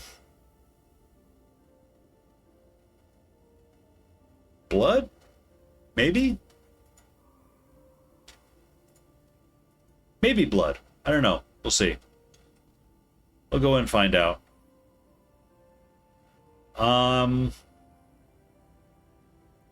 Every time you use a skill against a destroyer, it takes 11 damage and you gain 11 health. Okay. Won't give you any tip before I see you die once at least. Yeah. Hail, human. Agreed. And honestly, I am just curious how we do. Just... Oh... Hey! Give my love to Finland! Yeah, Finland. I just realized that maybe Xandra and Elias aren't the best build for this one. Oh well. Well, you know what? Let's try it. Also, that Stream Elements thing is a little out of date. I have finished Resident Evil Revelations, and I'm currently going through Nobody Wants to Die. That game's I think is. I'm gonna try and finish it up Tuesday night, but it's honestly it's kind of got me a little. I don't want to say depressed. It got me thinking of a number of socioeconomic logistics around the idea of an economy built around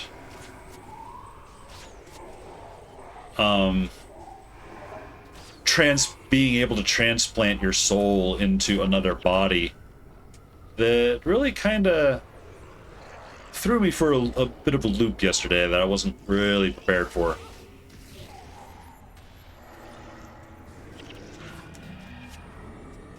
And I am not in a ward.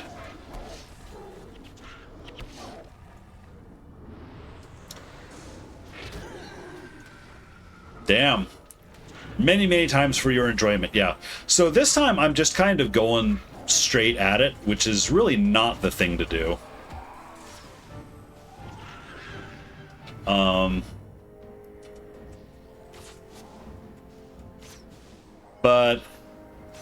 But hey, it's a music. We'll see.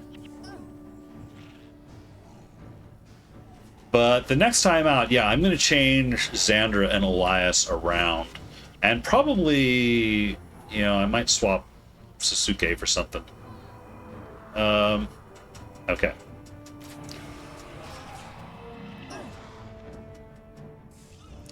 Interrupts enrage him. Use them wisely. Oh, right. He's got a thing against interrupts. Or there's one particular interrupt that I need to...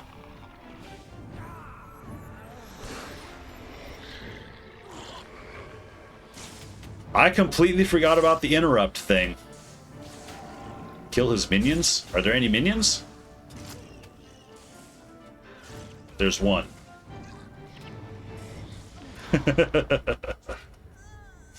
Alright. You either interrupt and have Pain Inverter, or you don't interrupt. Yeah. See, I remember Pain Inverter being really good on this guy. However, I want to make an attempt at not using Pain Inverter. So, okay. We've learned things. So...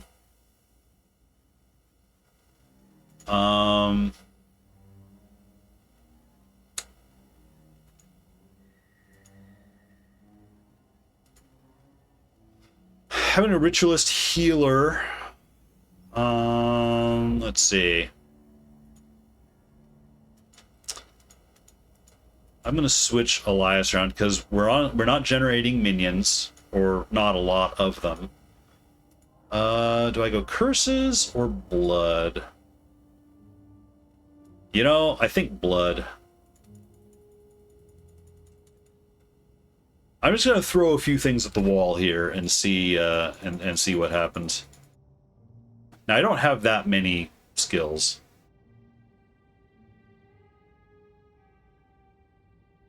Okay.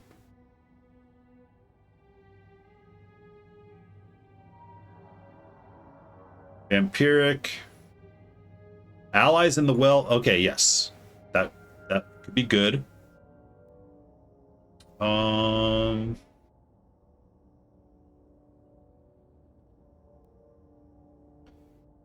The Lost Souls, you gain 88 health and 9 energy if target flows. Okay, that's harmless. No attribute. Let's see. Those attacks slower. Suffering. Can I get any suffering?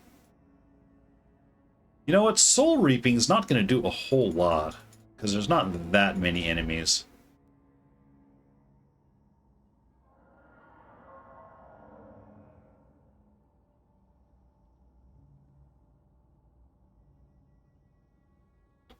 Okay, so we'll do a little suffering.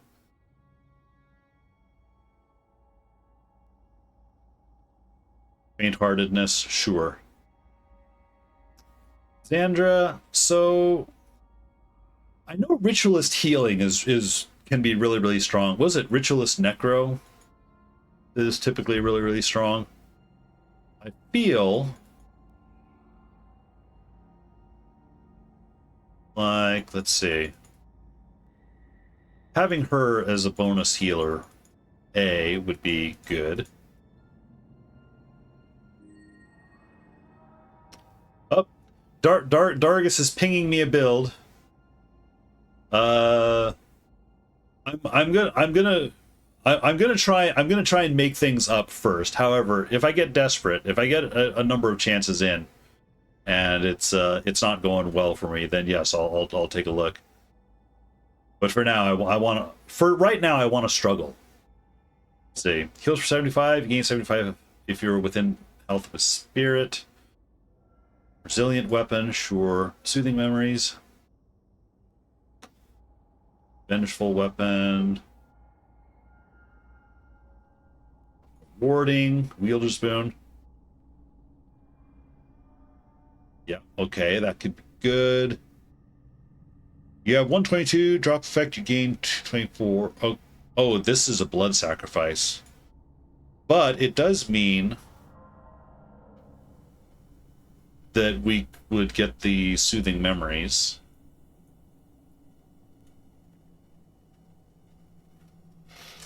Motivated you to actually play the game. One quest away from finishing Eye of the North main quest.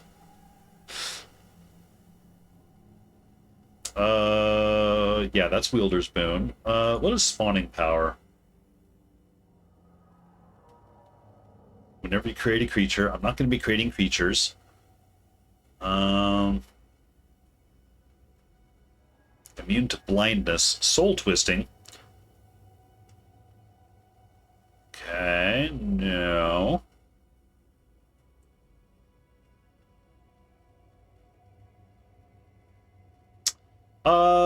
Well, I guess I'll have her be able to res. I'm not wild about flesh of my flesh, honestly. Let's see. Everything is restoration. I don't think spawning power is going to do much. Weapon spells you cast 4% longer. Okay, I was wrong. Spawning power is useful because I am doing a number of weapon spells here. Okay, Sasuke. You know what? Yeah, let's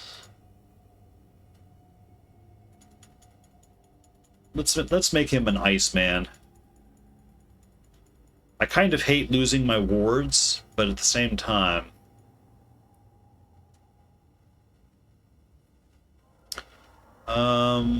water attunement.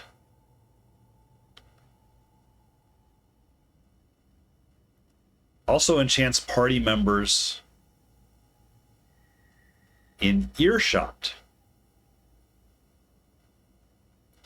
Oh, if overcast also enchants party members. Okay. Okay, I want to be aware of interrupt spells. So, ice spikes is probably fine. Frozen burst probably fine.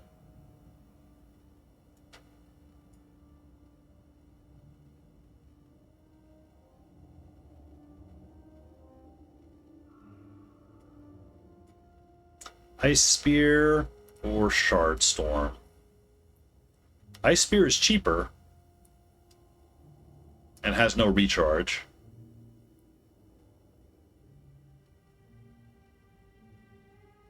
Doesn't do quite as much.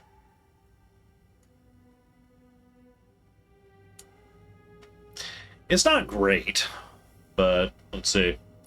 Gonna hit the alert. Yep, no problem. Thanks for coming in with the raid. Do what you gotta do. Still running around with Signative Capture? I am. Yeah, Signative Capture is not really gonna do me a whole lot of good in this level. There's no, there's nothing to capture from. Deal 41 cold damage, gain 5 energy plus 1 energy for every 2 ranks of energy storage if target foe is hexed with water magic. Ooh! Ooh! Ooh, this could be good.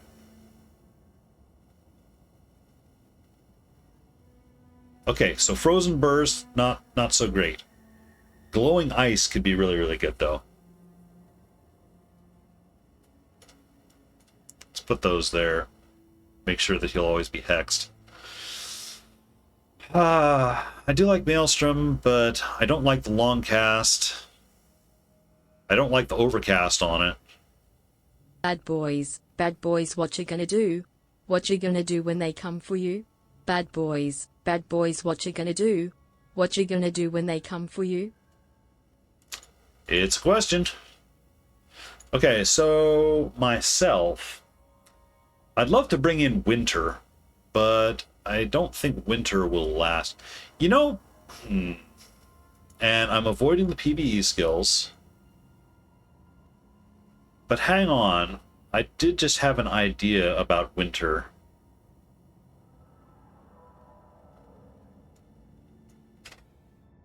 So, let's see. I don't need Splinter.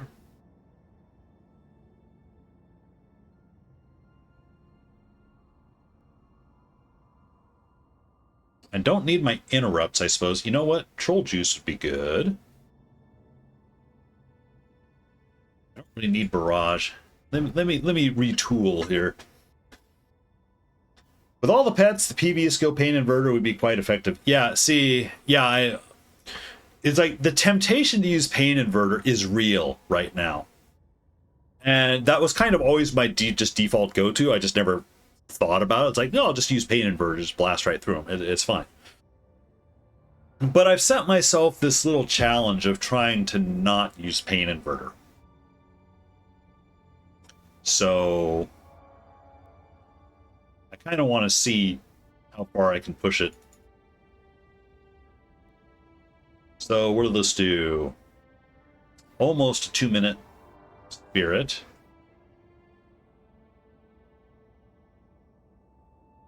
So let's see. Poison, bleed.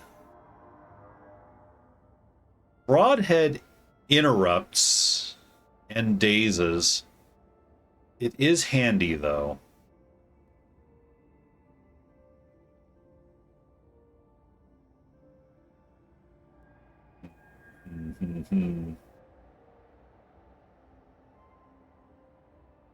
Say, kind of makes you wonder how well the Necro Elite Spoil Victor would work here. It probably would be great. The trick is there's a lot of skills that I don't have unlocked. You know, since this is a secondary account, it's like I'm actually missing a lot. Okay, you know what? I'm going to bring Broadhead. Not to interrupt. Now, the chances of, like, accidentally interrupting them are probably pretty good, but causes energy loss.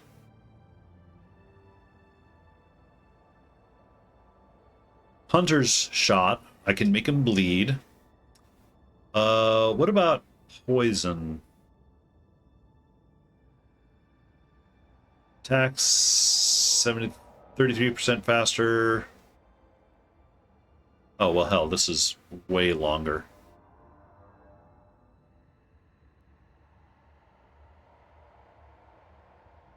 What about poison tip?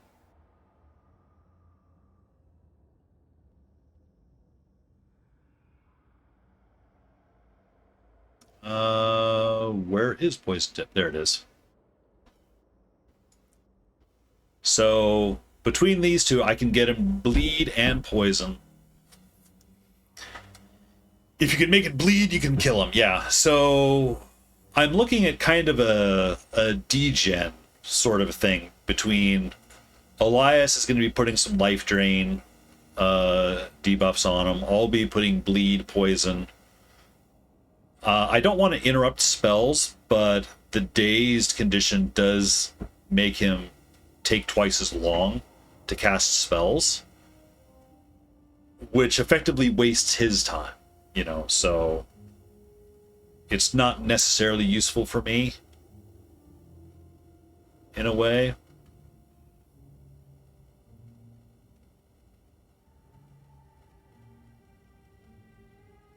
But at the same time, I don't really have any other elite. Well, hang on. Before I say I don't have anything else worth it, do I know that? Expertise. conditions you apply while wielding a bow last 100% longer? Well, shoot. I mean, granted, I'll be able to spam these, but still, you know, if I get out of sync.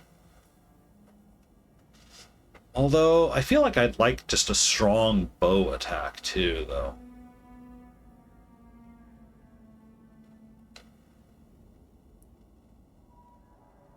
Deals plus 20 damage, unblockable.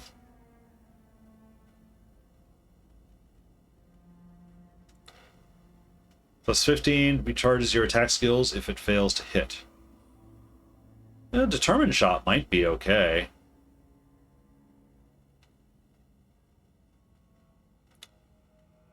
Plus 18, 10% armor penetration. It requires a fair amount of energy, though.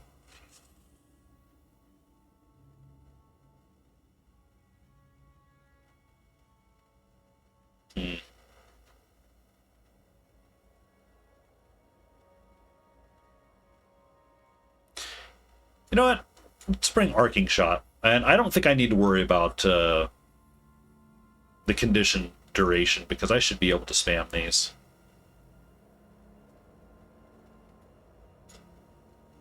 Now, I do have a pretty big liability just in the party, which is the pets. And, but at the same time, I don't want to give up on the pets just yet. There is much to do. This is going to be bad, man. It's going to be bad. But hey, we'll see what happens.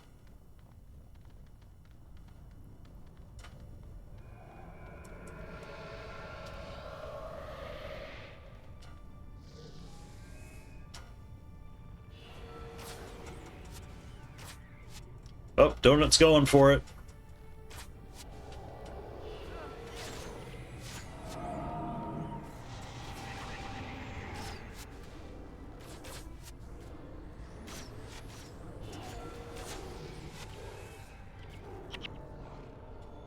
Okay. I'm gonna go ahead and clear out these others. Just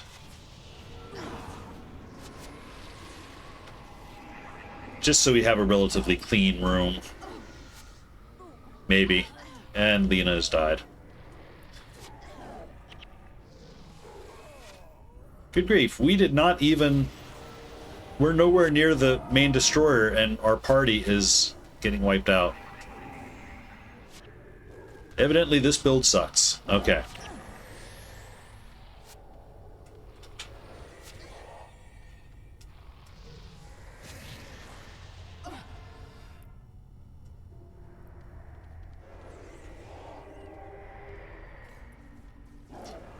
Hang on, let's come back here. Let's rethink our lives a little bit.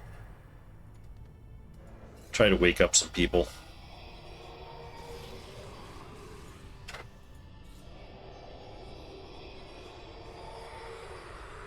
We didn't even get to near the destroyer, and we were getting party wipe.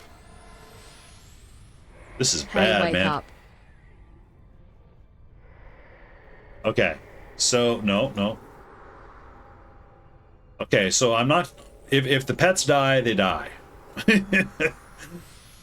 not to be brutal or anything, but I'm in danger. evidently.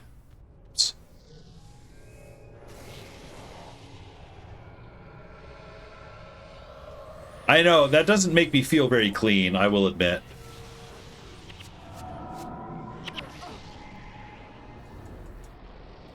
That knockdown. Oh, shit. That's what... The knockdown is killing us. Okay, so... I might need to keep Sasuke as warder. Or at least partial warder.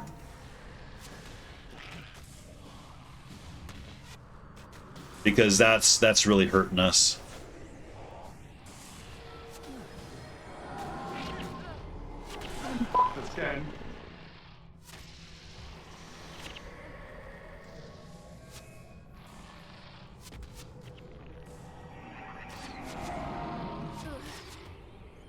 I mean, I'm in here. I'll commit to this run, but I'm not expecting anything good to come of it.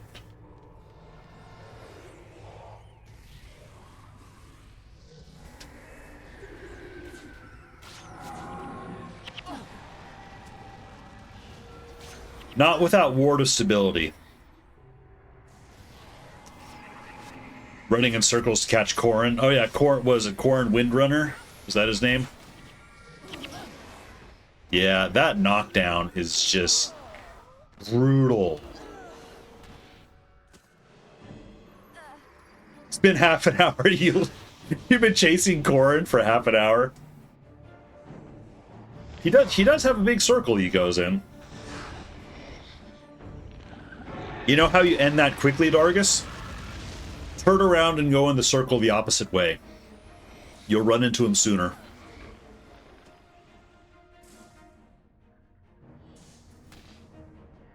We got him half health. We actually got him half health. In spite of that. Okay, so noted. This is actually maybe okay if I bring Sasuke back as warder, specifically for Ward of Stability. We might have a chance. Might actually be able to do this.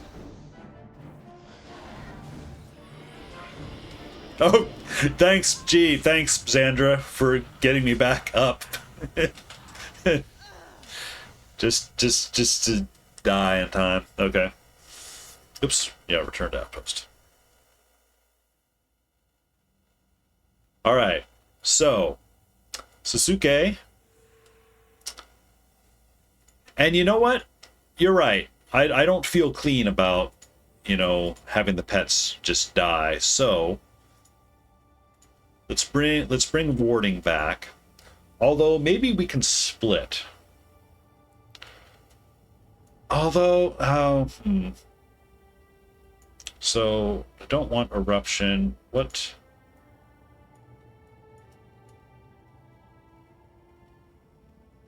would be good? Churning Earth deals 34.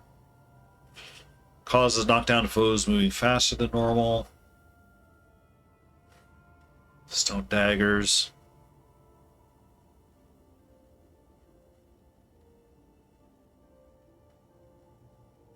I suppose unsteady ground actually is good. Inflicts blindness. This one is way too expensive. I would use Churning Earth first.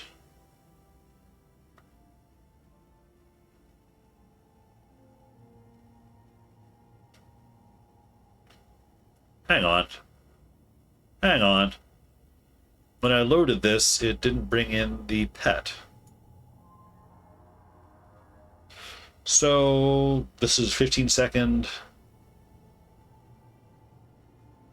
Okay.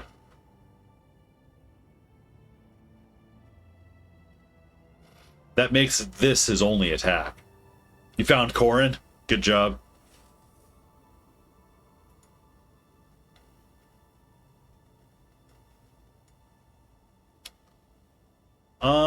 I'm not wild about that being his only attack.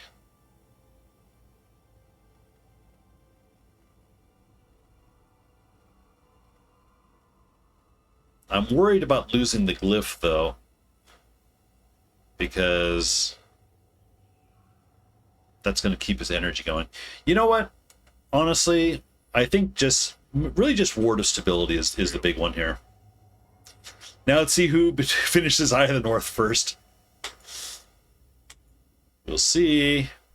See, the thing is, you don't have the restriction that I'm playing with a self-imposed restriction of not using Pain Inverter.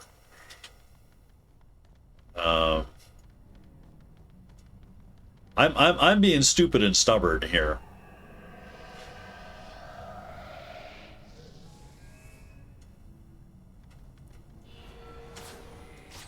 So, oh, you don't have Pain Inverter? Hey, Sasuke, I gave you Ward of thank you, Sasuke. I gave him Ward of Stability specifically so I wouldn't get knocked down. All right.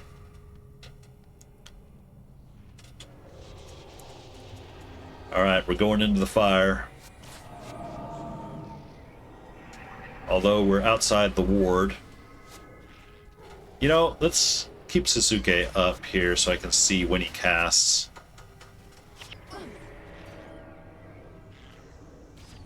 Okay.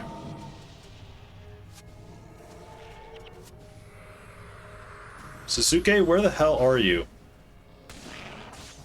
He's a... The ward is all the way back here! Damn it.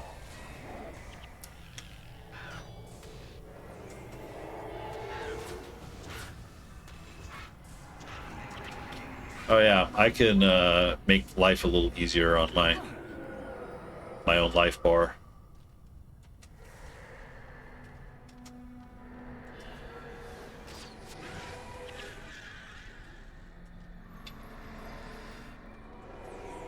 Okay, let's clear this guy.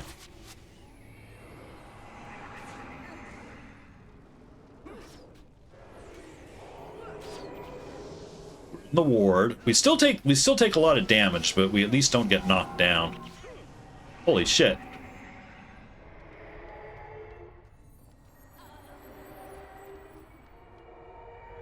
Lena, I need you to be alive.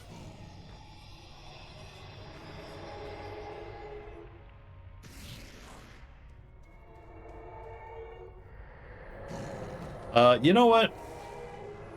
Let's take a moment. Yes, Eve, I heard you. Let's take a moment, gather ourselves.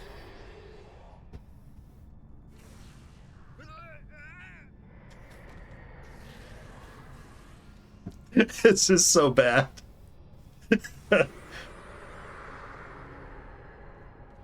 All right. Pets.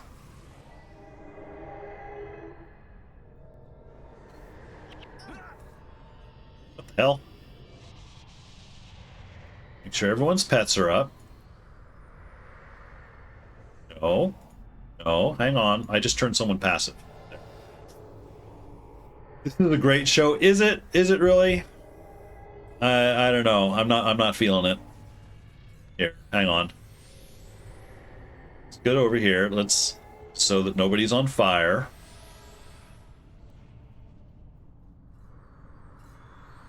Okay, we should be able to just go for the Great Destroyer. Oh, you're having audience with the king. Gotcha. Okay. We're up. We're full health. Let's go in. See what we can do. And Sasuke, come over here. I need you over here.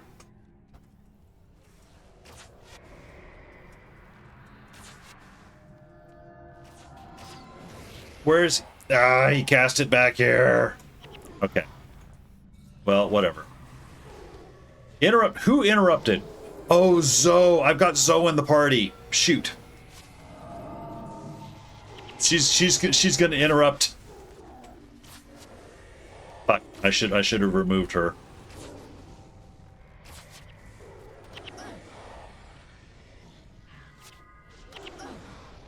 Okay. Yeah, this one's not going anywhere.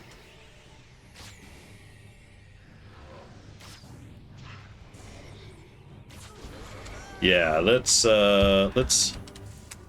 resign this one. All right, so you're getting kicked out. That kills me because ordinarily I love having Zoe. Wonder if Herta, Devona.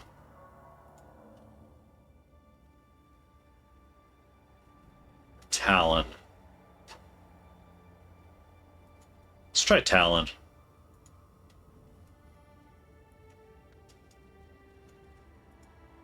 What news of the war? All right.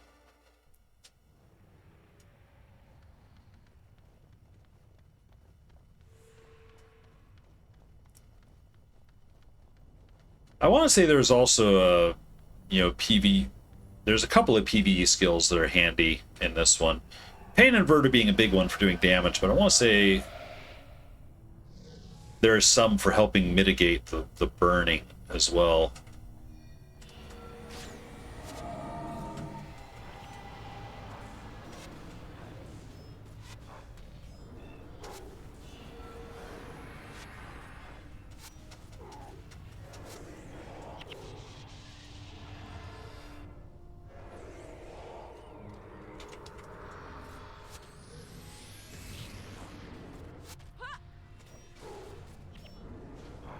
Alright, Sasuke, we're probably going to want that ward here.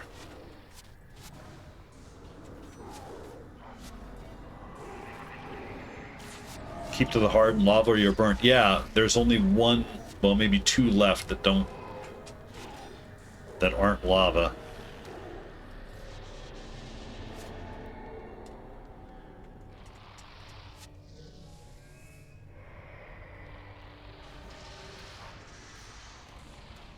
What the hell is this skill? Oh, 60 armor against projectile. That's good to have.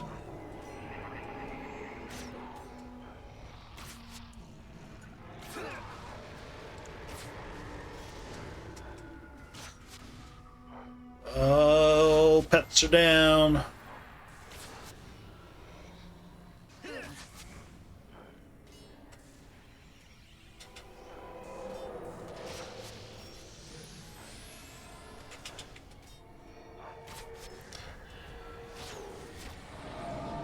Take care of minions. Whoa! Okay, that fire breath kind of hurt.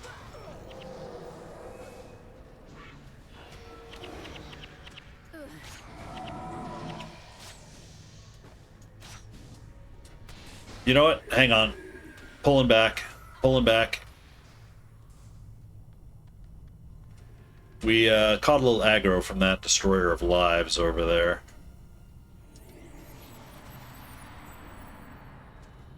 A little more aggro than I would have liked.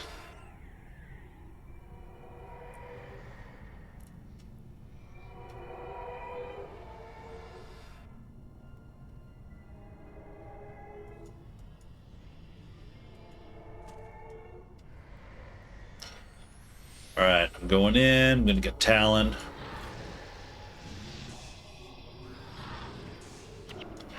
So I'm going to try and salvage this one. Oops. Come on, guys. I'm getting Talon up. Then I would like you guys to heal him.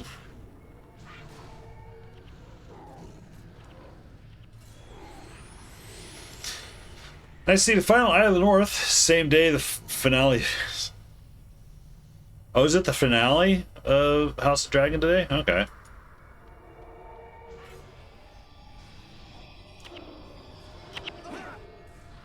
Good. Holy shit.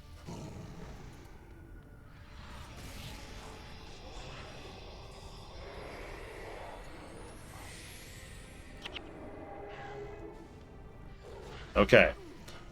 We're all here.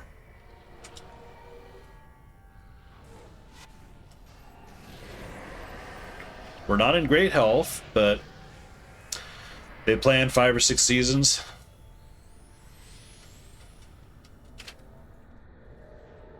Okay. Let's get this sucker. So that we don't accidentally aggro him. You know, I might get that next one, too.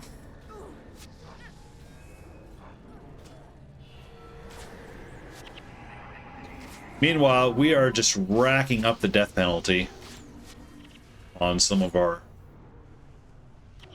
heroes, henchmen.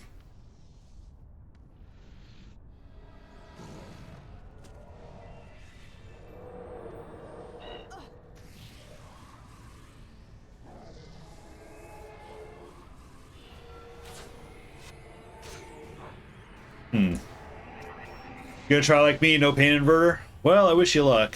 I might, I'm near to taking a look at that build you sent. Although, I don't know that I'll even be able to equip it because I may be missing a number of skills. I don't have... I have hardly any dwarven skills.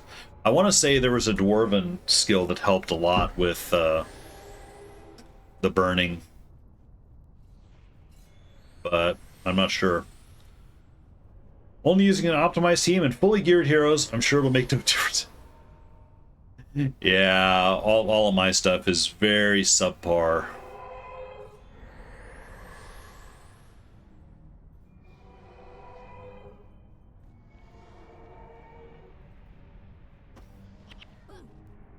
All right. Great Destroyer is coming this way. Let's, Oops.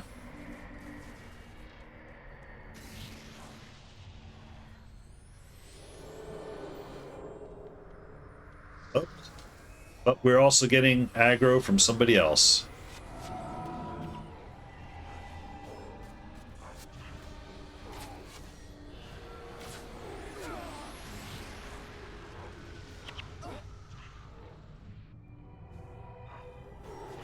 Where's my ward?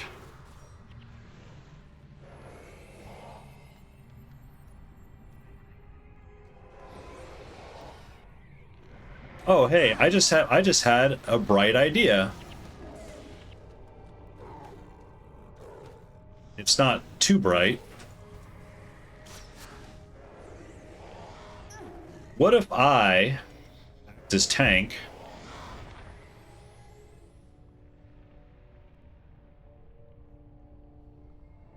Well, tank, not tank so much as lure.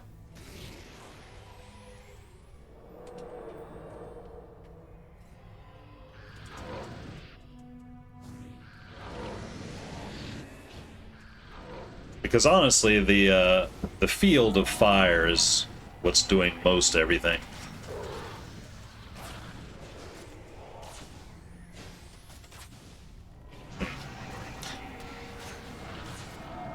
Go into the fireworm. Oh, what's his name? Cinder?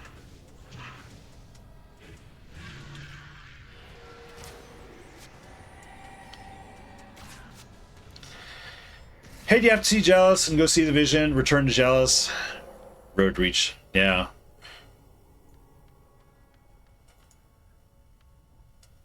Come on, Destroyer. Come on.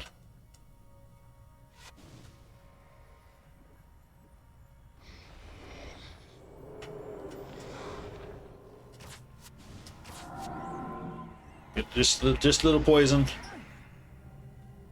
Give you a little bit of poison. Nope. Okay, he doesn't like that. All right. Well, let's try something else then.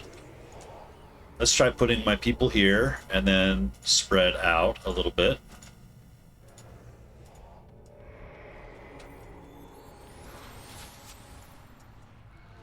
Get the ward up.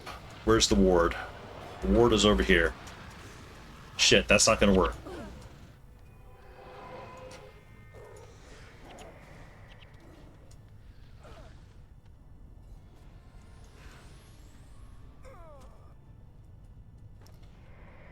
I need everyone to be kind of organized around Sasuke. That's the trick.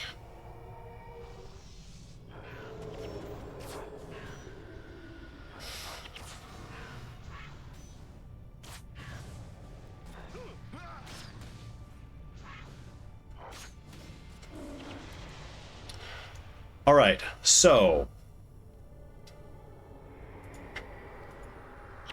I'm going to go scout a location. Let's say here. Put everyone here, put Sasuke just a little bit farther front.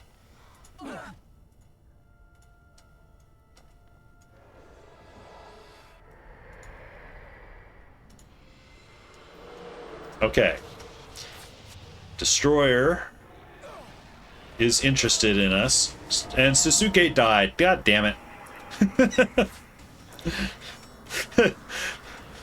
Okay, he's back up.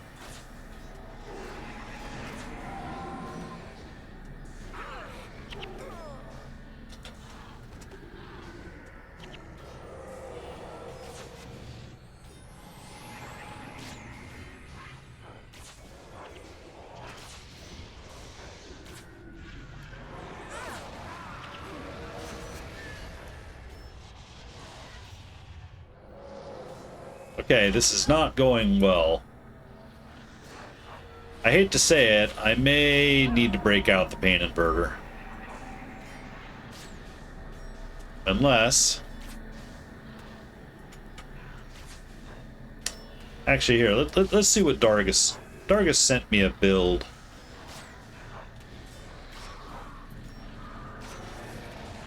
Oh, this is the Necro Ritualist thing. Yeah, I don't have...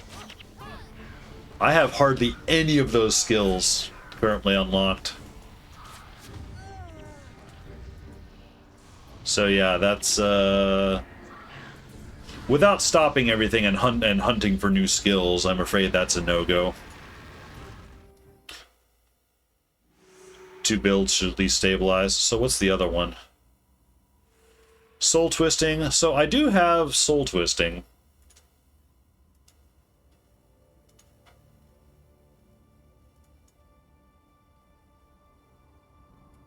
Let's see.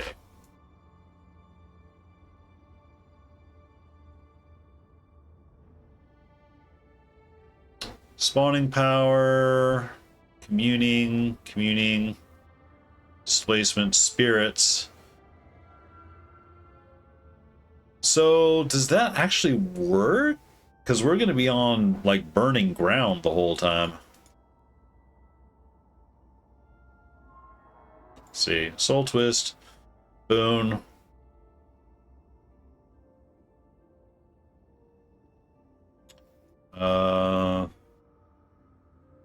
Armor of Unfeeling. Union. I don't think I'll be able to do all of it.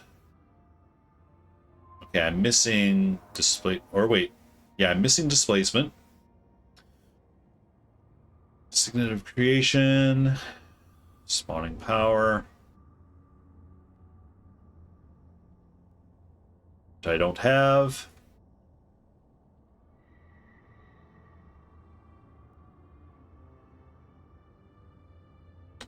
This is communing. I also don't have that.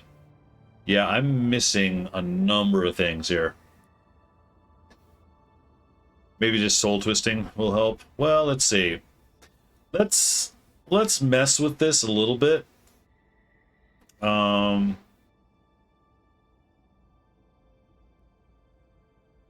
gonna mix in some.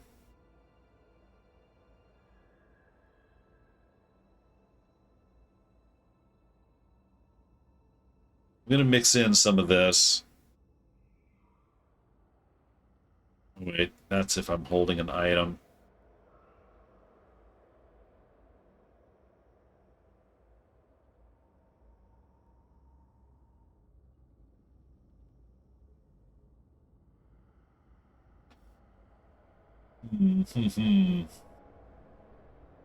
Making things up. Shelter. Yeah, shelter is good. The thing is that, you know, I am on, you know, burning ground the whole time, so I don't think that... I wouldn't think that spirits would really last all that long.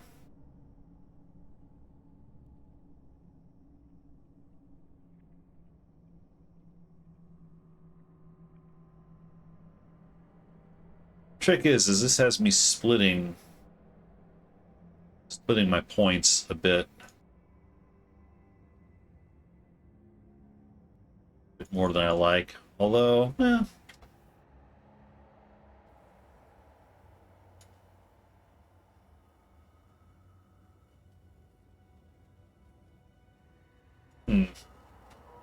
don't know. We'll see. Soul Twisting allows them to be spammed. So let's see. Binding Rituals cost 15 less and recharge instantly, and after 2 Binding Rituals. So I would want to have 2 rituals. Do I have... It's attacks interrupt. Anytime non-spirit foes within range are knocked down, they're knocked down for 3 seconds. Okay, that's not great. Attacks inflict blindness.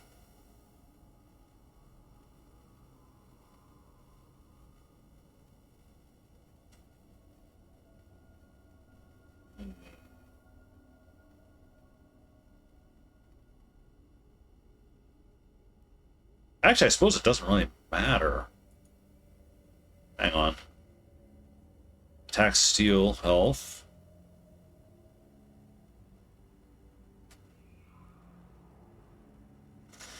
You know what? Just for the fuck it all of things here. Let's do a couple of things.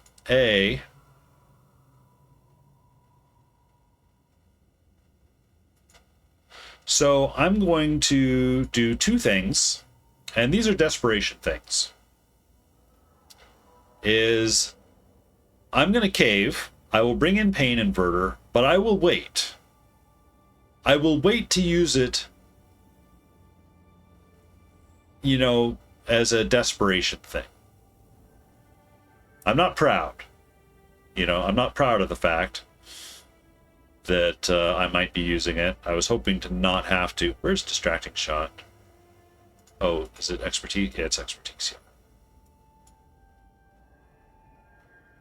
But I'm gonna bring it just in case I get tired of the whole thing. So, remember a few years ago, someone you knew on Guild Wars tried to do a challenge. The Heart of the Shiver Peaks. The quest comes after versus Destroyer with only limited skills. Few skills you grabbed were strong, like only Refuge. It's like there are strong skills to be sure. All right. There is much to do. And it works surprisingly well. Okay, so I'm gonna try to resist using Pain Inverter, unless, you know, it's just absolutely no go any other way.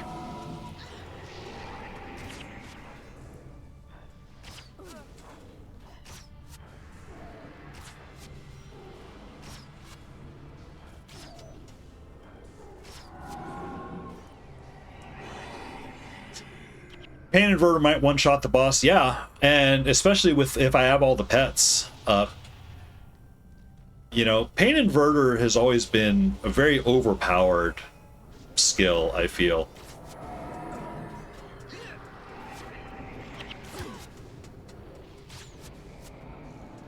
Oops. Where's the ward? Where's the ward? Okay, we're in the ward. Oh no, I'm in the ward. The rest of the party's not in the ward.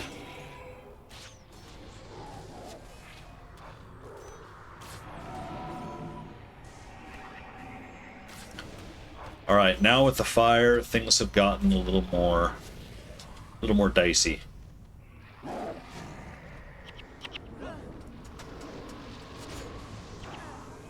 I need some of my own health.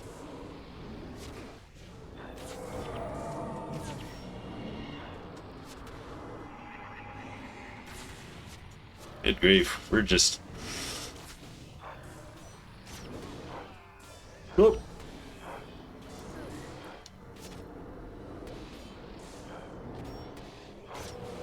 Who is that? Destroyer of Deeds is evidently wrecking our party.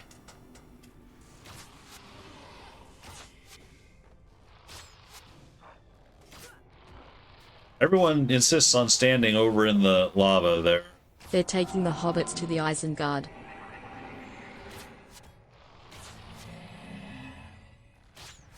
And well, okay, now there's no place safe. All right, so I'm gonna come back here. Come back here. Gather ourselves.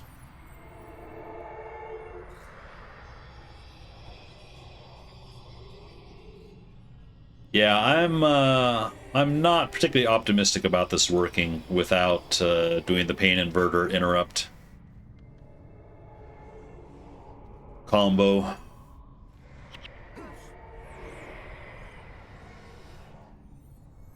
Which means that I'll probably need to retool all of our builds a bit. So, which, I mean, I'm not so proud that I won't do it. I still have 25 minutes left. Yeah, actually, this has actually stretched out to be almost my normal amount of time.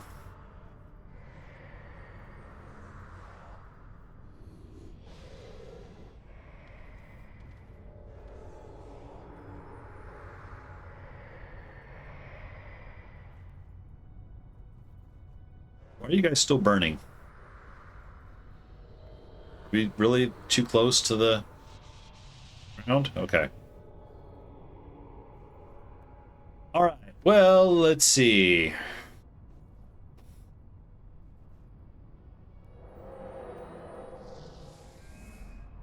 Prep up and go in.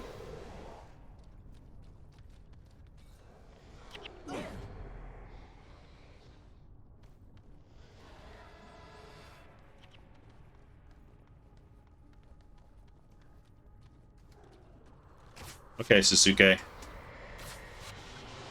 Get the elements down.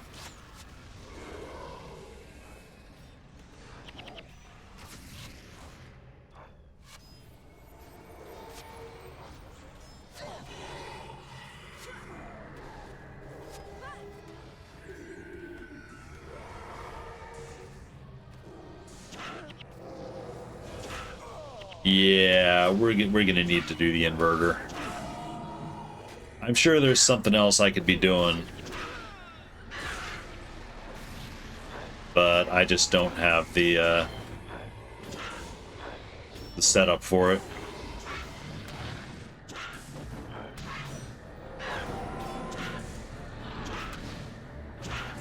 And now we're catching extra aggro.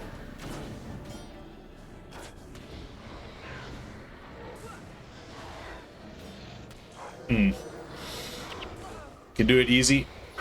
Not if he keeps one-shotting our wards.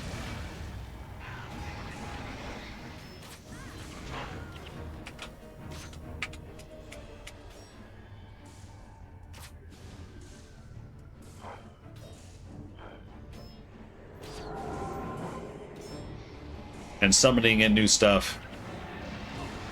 Oh, yeah, I used the interrupt and didn't have pain inverter. You know what? It's fine. Alright. Do the resign business. Let me retool a little bit. So I'm going to bring double interrupt. For Savage, there it is. And rapid fire is fine. So I've got pain inverter. Stability. Stances can't be knocked down if activated while drunk.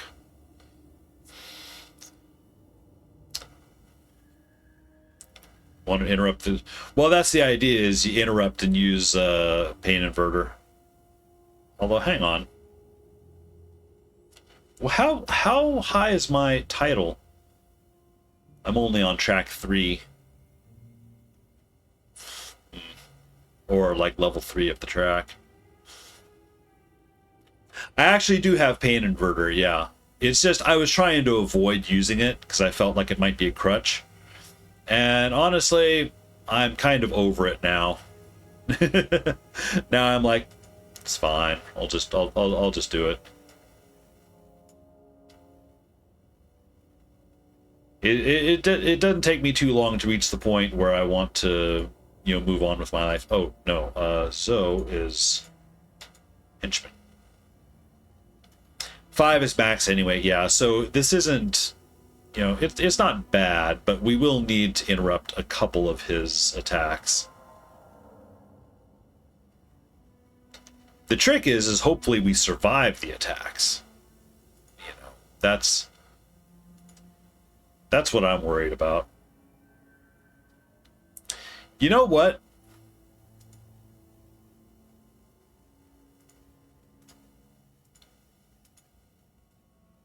I just completely didn't even think of doing was just like loading up on healers. CB, Glimmer, healing, okay, fine, whatever. Super healing. We'll see what happens. You need me?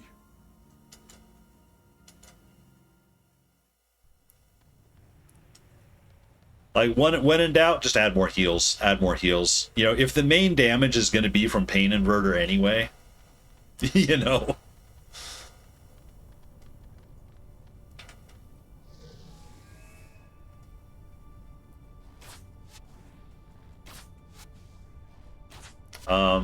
Guys gonna go get him?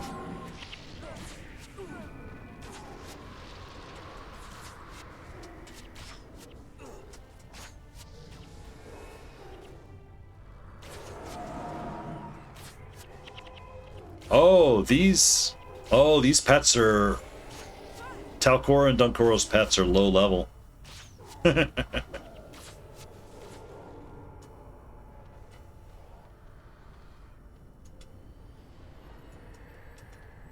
Alright, let's go ahead and paint it. Let's see how Pain Invert does just on one of these guys. Yep, that's what it'll do. Although, I don't like that our party is... Somebody save Sasuke! Thank you. Jeez. Sasuke down at 1 hit point.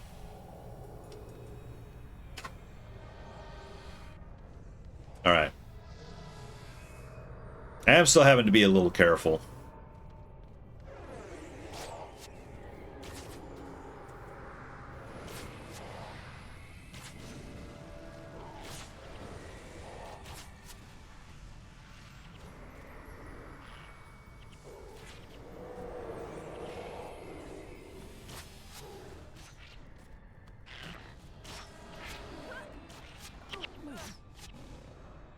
You know what I need is, like, party-wide healing breeze.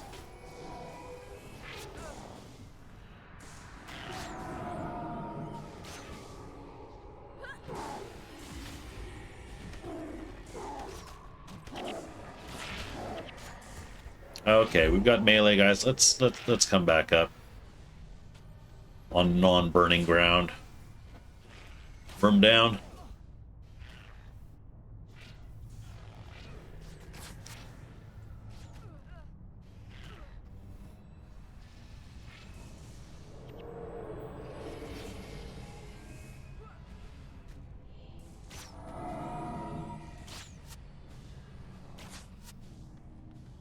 Trick is like, you know, now just getting to the destroyer is a bit of a chore.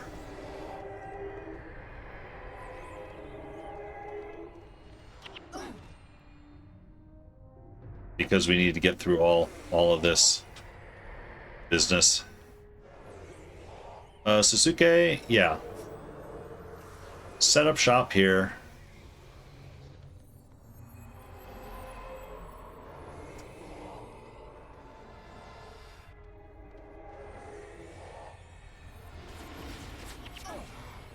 Okay, Pain Inverter took off half his health.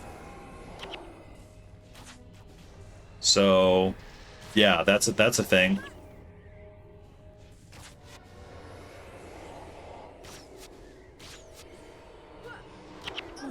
Damn it.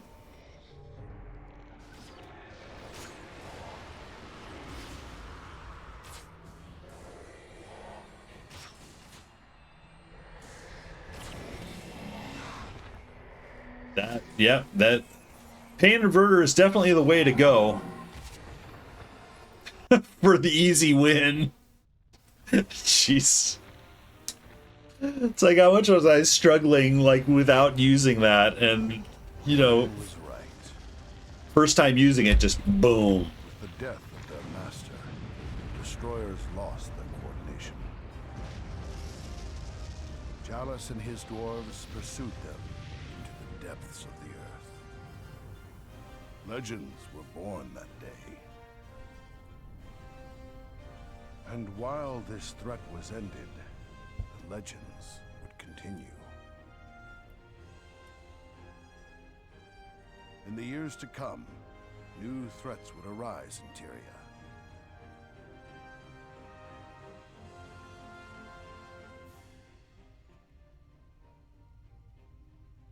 New creatures would stir.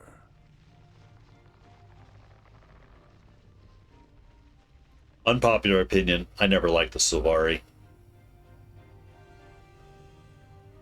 New sacrifices would be made. They always felt a little too, I don't know.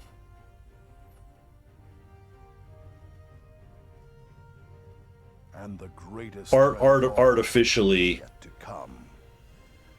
A threat that would oh, consume the entire what's the term? And call upon the greatest of heroes, the children of the legends. Like the clean. Now I know I actually, you know, I appreciated the Sylvari a little more after Heart of Thorns came out, because Heart of Thorns gave them some darkness, you know, or like a dark backstory or something. Whereas prior to that, they were just like, oh, they're the innocent, wholesome, you know, almost angelic race. Now I know they had the Nightmare Court, you know. And, you seek the dwarves? Thank you, Draknar.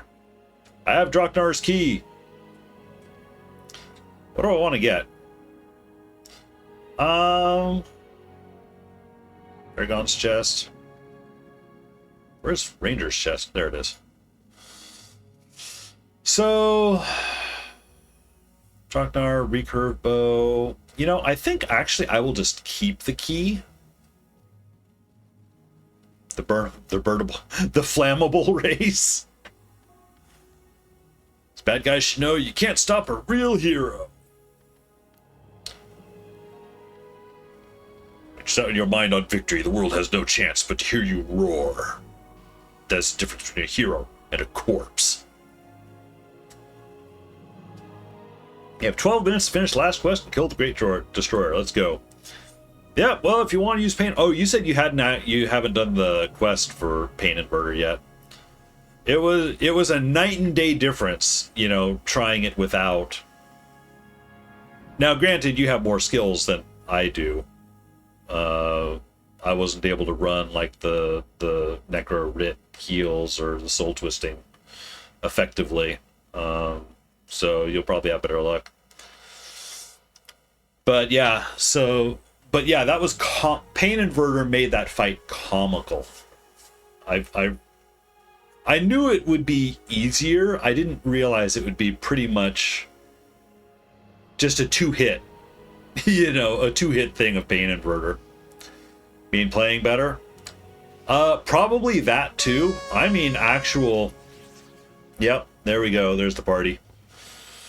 I mean actual, you know, skill unlocks that you have. Oh, I can't use my, you know, these skills. I only have like a bunch of Ranger stuff. And, oh, hey there, Lime. Welcome in. How are you doing? Yeah, I don't... We just beat the Great Destroyer, and I tried to do it without using... I tried to resist the lure of Pain Inverter, but in the end, I wasn't able to. I don't have enough skills. I wasn't able to really do it. Survive all the fire ground and everything with what I had. Bringing in a Pain Inverter just turned it into a two-hit thing. It was ridiculous. But hey, whatever, it's fine. It's that both of our characters started together would have finished all campaigns nearly at the same moment. Yeah, that's true. You get through... Are you doing it on your old ex-Iron character? So yeah, I suppose I should reiterate this... Yes, he is, okay.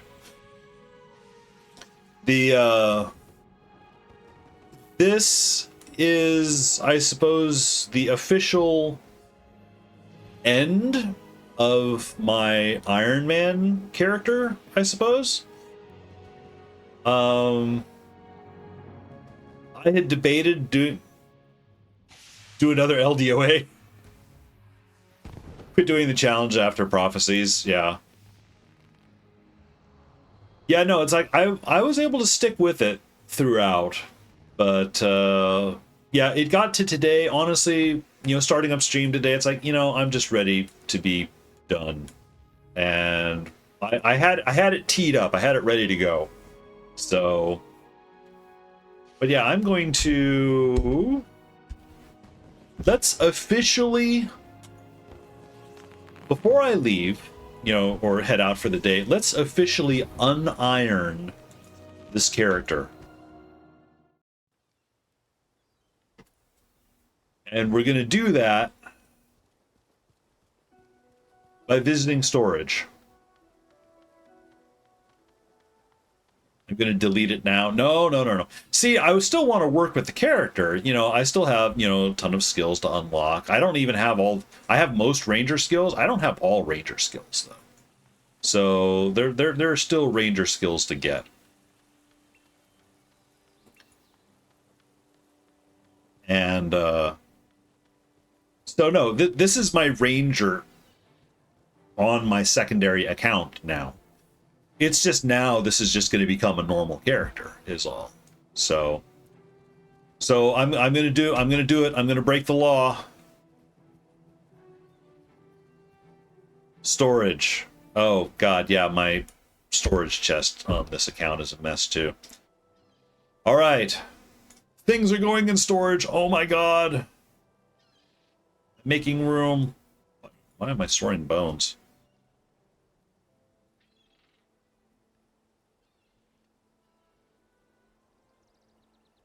Why do I have dye? Hang on. Why do I have dyes on two different tabs? Okay, so this is going to be a thing for next time. Is cleaning up just my storage. Good grief. Okay.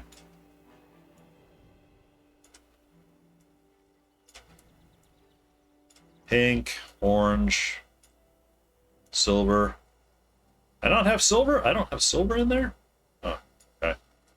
I'll tell you what, let's swap that. I'll figure out a place for that later. Let's put the key, amulet. Did I not get the one?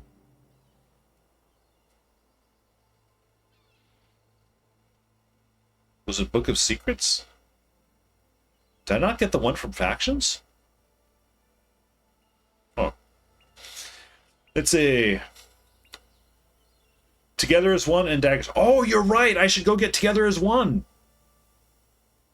Yeah. You know, that's how we end this. Here, let me put some of these. I was carrying around some of these rare materials for a while. I'll keep these mods. I'll figure out the mods later. But yeah, I like that idea of getting Together as one. I do have the... Where is the object?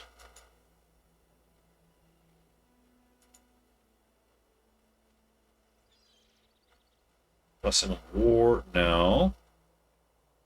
What the hell? Why?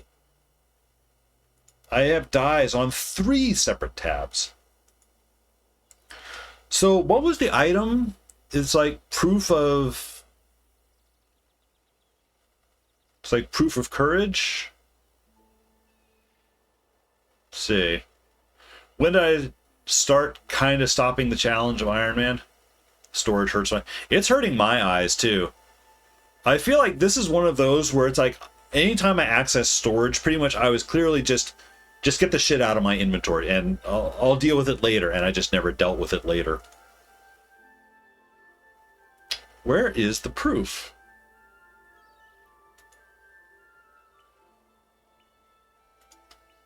Is it on my monk? It might be on my monk. Hang on.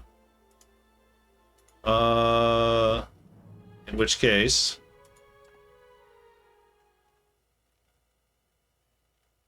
Yep, there it is. Oh, it's birthday. Mini Juggernaut. Okay, proof of triumph. So, let's put this in storage, and let's go cap. There's storage. We'll go cap Together as one. And that will finish off everything. Okay. Character select. 4 minutes to finish, reach great story, and beat him. Yeah, good luck. Hang on. Oh, shit. Have I been wrong? I have 2 Rangers on this account. I had no memory of having a pre-existing ranger. Okay, never mind. All right, so to get that is probably from Doom War. Got some beer and popcorn. Yeah, I wonder what we're doing for dinner tonight. It's my wife's turn to cook. I just had a sudden thought of pizza go through my head. All right, so Ranger, yeah, this is fine. And oh, we can do a couple of things.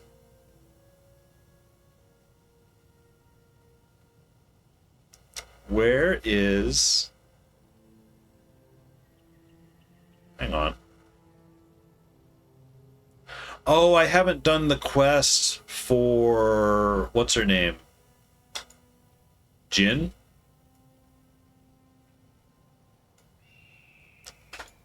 Okay, well, I'll have to do that at some point. Let's bring Sasuke. This is the other thing, is that I can now load up a whole party of heroes. Oops. Ogden? What's Ogden's? Oh, he's set for Smite. Let's go Dunkoro. Morgu? Okay. And General Morgan? Yeah, okay. You've got fallback? Yeah, he's got fallback. Okay, cool. Again, a lot of ugliness in inventory and everything, but no. Way easier to find out the heroes when you pee. Oh, you mean this? Yeah.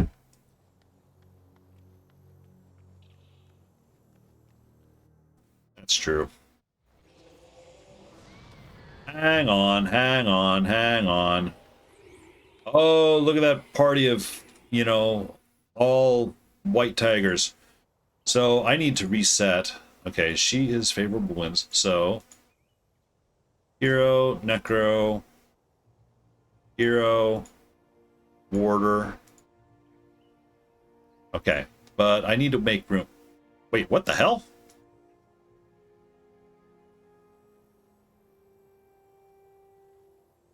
Oh, okay. I need to make all this missing stuff. Okay. So Blood of the Master is in there. Bone Fiend is in there. Let's do minions. Rising Bile.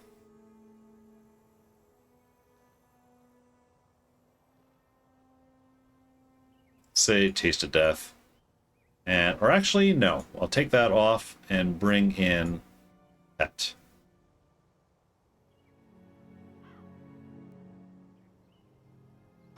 Comfort. Yes. Okay, and then Sasuke needs to be...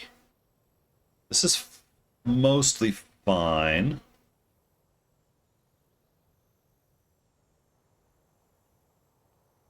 We'll drop that.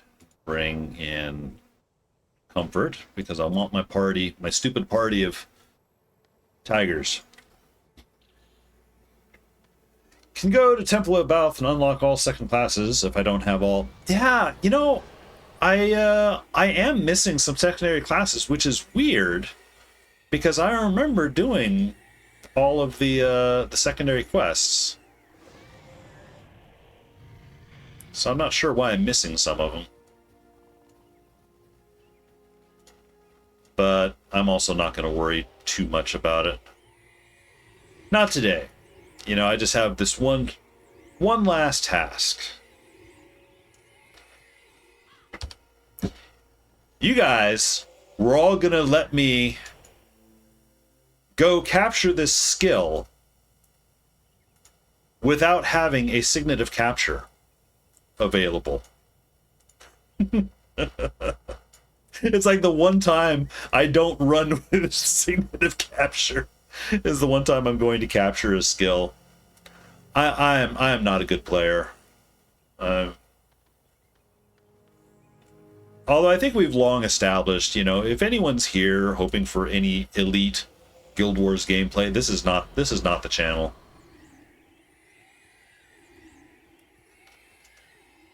You know, you want elite gameplay, you go watch Lime or you know, some of the other guys. You don't watch me. Just here for the cats, the pizzas, the butts. Oh god, the pizza butt story. I had forgotten about that.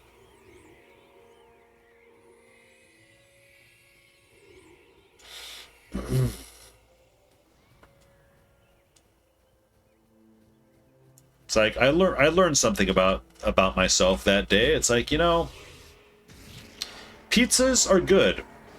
Butts are good.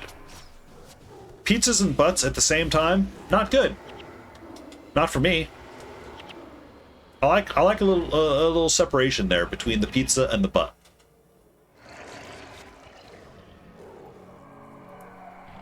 Anybody new lurkers in chat like, what the hell story? It's like the story's not really worth it. Oh, we've got the Siege Devourer and then also Molotov Rocktail. Haha, interrupted. Barely.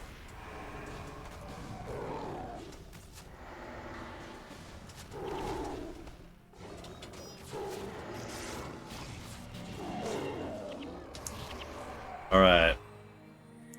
Let's keep going. Let's see if we can avoid Molotov. Oh, no, he's right there. He's gonna... We're too close. He's gonna join us. Probably. Yep, he is moving in on us. And I don't have... Oh, no, he isn't. Not really. Or he is on... No? Okay. Ordinarily, I love, you know, fighting Molotov Rocktail, but Molotov Rocktail is a pain inverter boss. I mean, you don't need a pain inverter to beat him. You can beat him easily without it. I just find it hilarious to use pain inverter on him because he will one-shot himself into oblivion when you use pain inverter. It's always, you know, funny to see. I'm gonna go down, fight these guys.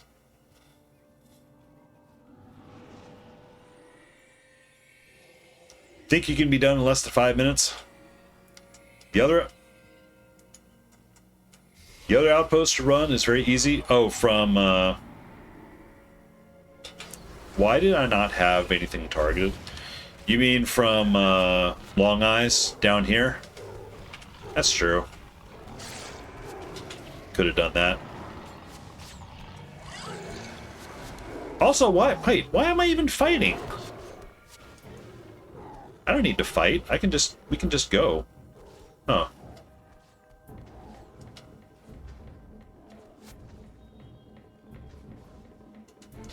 Why? I don't know why my chat keeps popping up like that.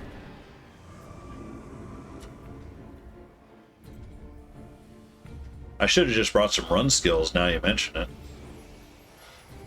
Why am I even playing the game? Yeah. Why am I playing the game? Also, again, ignore that stream elements. I have already beaten Resident Evil Revelations. And I'm currently in the middle of Nobody Wants to Die, which I'll be picking up on Tuesday night.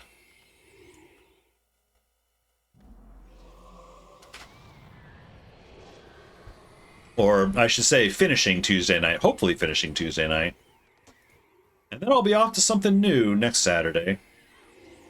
I'm not entirely sure what. Chances are it's going to be Max Payne.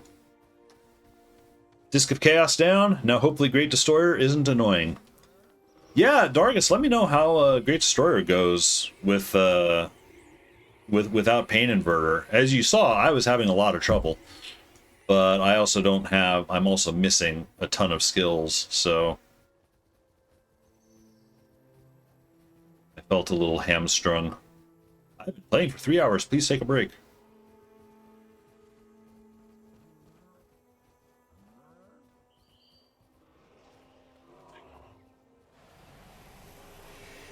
Why are you selecting those guys?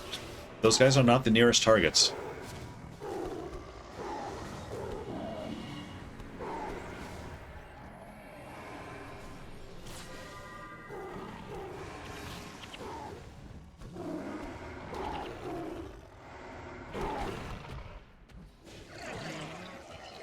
Alright. Should be enough minions and spirits that we can actually just run through here now and not really have to worry. Hopefully. Although... yeah, I'll go this way. Okay, I spoke too soon. Dunkoro went and got himself killed. Along with one of our tigers. Plan is to spam Wastrel's Worry.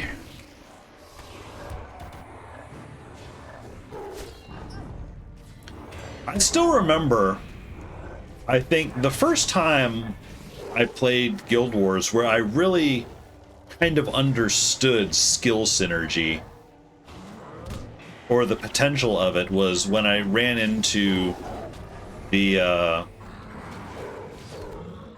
oh, what were they? In Kryta, or when you first get to Kryta, there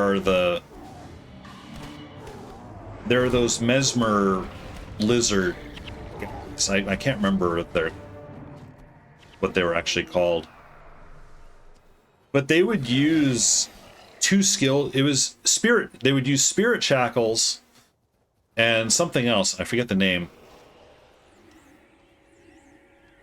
So that, you know, they would drain you of energy. They would drain your energy to 0, and then every time your energy hits 0, you would take damage. And that was, I remember, the first time where I actually paid attention to what a combination of skills were doing that an enemy was using on me, and I was like, oh, that's interesting.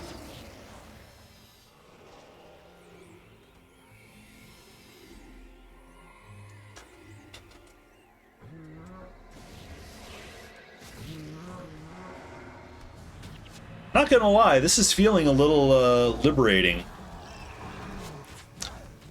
Not a 55 HP. 55 HP monk was a much more advanced version, you know, of the potential of stuff. I'm just talking about learning. It's like, oh yeah, you use this skill and then this skill, and then boom, something happens, you know.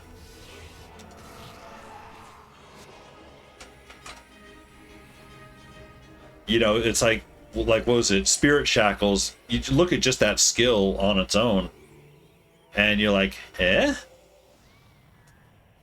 But the idea is like, well, the skill on its own isn't great, but the idea is to synergize it with some other skill to take advantage. Oops, what the hell? I just alt-tabbed out.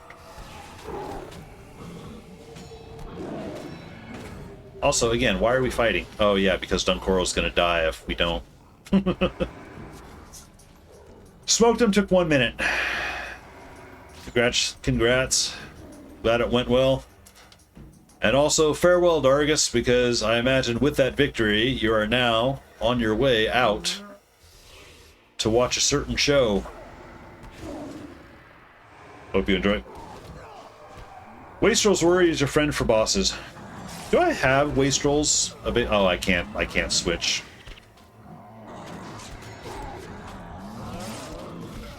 Actually, hang on. If I switch over to Norgu, is it? I don't recall exactly which grouping it is. Apparently, I don't. I don't see it anywhere, so that wouldn't have helped me.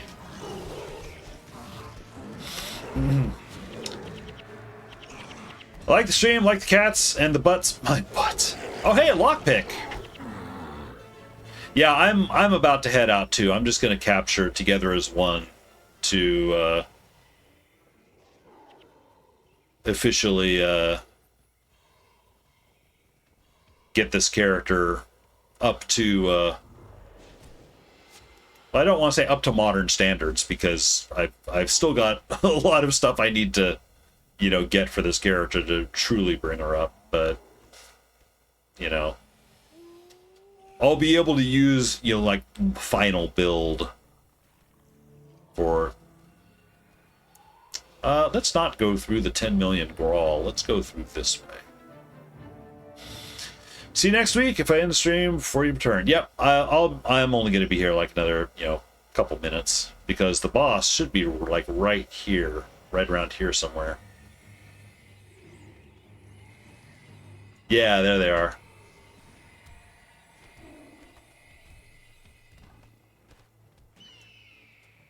Let's see if Norgu's going to die. Yep, see you, Dargus. Enjoy the show.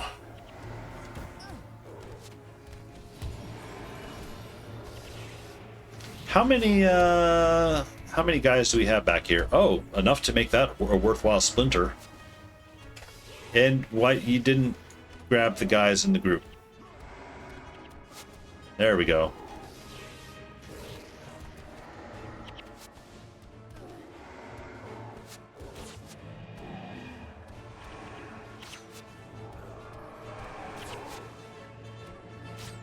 So I probably don't need to clear out all these elementals. I'm just doing it because I don't remember offhand how much trouble this boss group is, if any trouble at all. Oh, got some Grawl in here. And Dunkoro's dead again. Monk who won't heal himself. Alright, what do we have? Flame Shielder, Prophet, 2 Flame Shielders.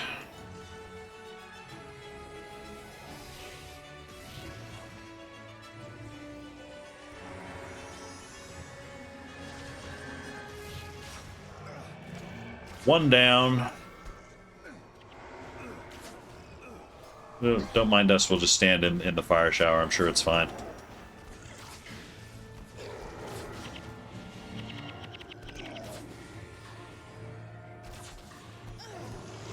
So,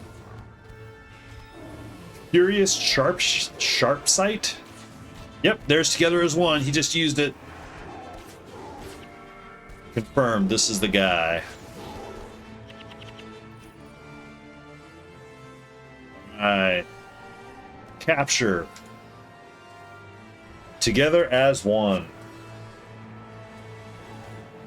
And with that, that is it for this character. I mean, I'll probably be back on this character, but now I can legally do all legally.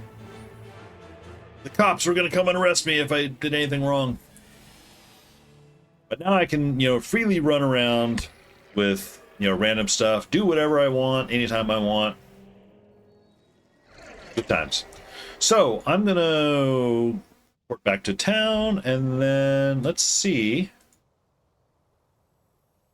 if there's anyone out there to raid, either in Guild Wars or in the friends list. Let's see. Shinobi is on and is in one of the Monster Hunter games. Let me do a quick search at the Guild Wars area. See what's going on.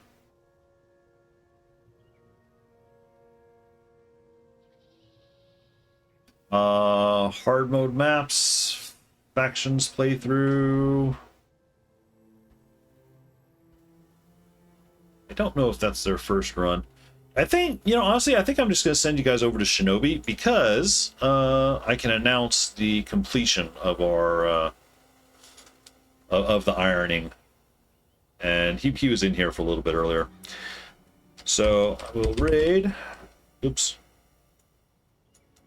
Hang on. Get the name right. Raiding Shinobi. So, first raid message for subscribers. Second, if you're unsubscribed. Copy paste whichever you feel, or whichever applies or works. Thank you everyone for hanging out, and yeah, a little bittersweet. The Iron Saga is over, and I'm not entirely sure what is next. for Guild Wars, but I don't know. We'll see. Next Sunday will probably be some random, limbo list kind of a game, but the Sunday after that will be, or likely back in Guild Wars, but I don't know. We'll see what it is. Honestly, it might just be a cleaning up loose ends kind of a day. I've done all the big stuff. Now it's time to clean up loose stuff. Yep. See you, Lime. Thanks for hanging out. And I will see everyone later.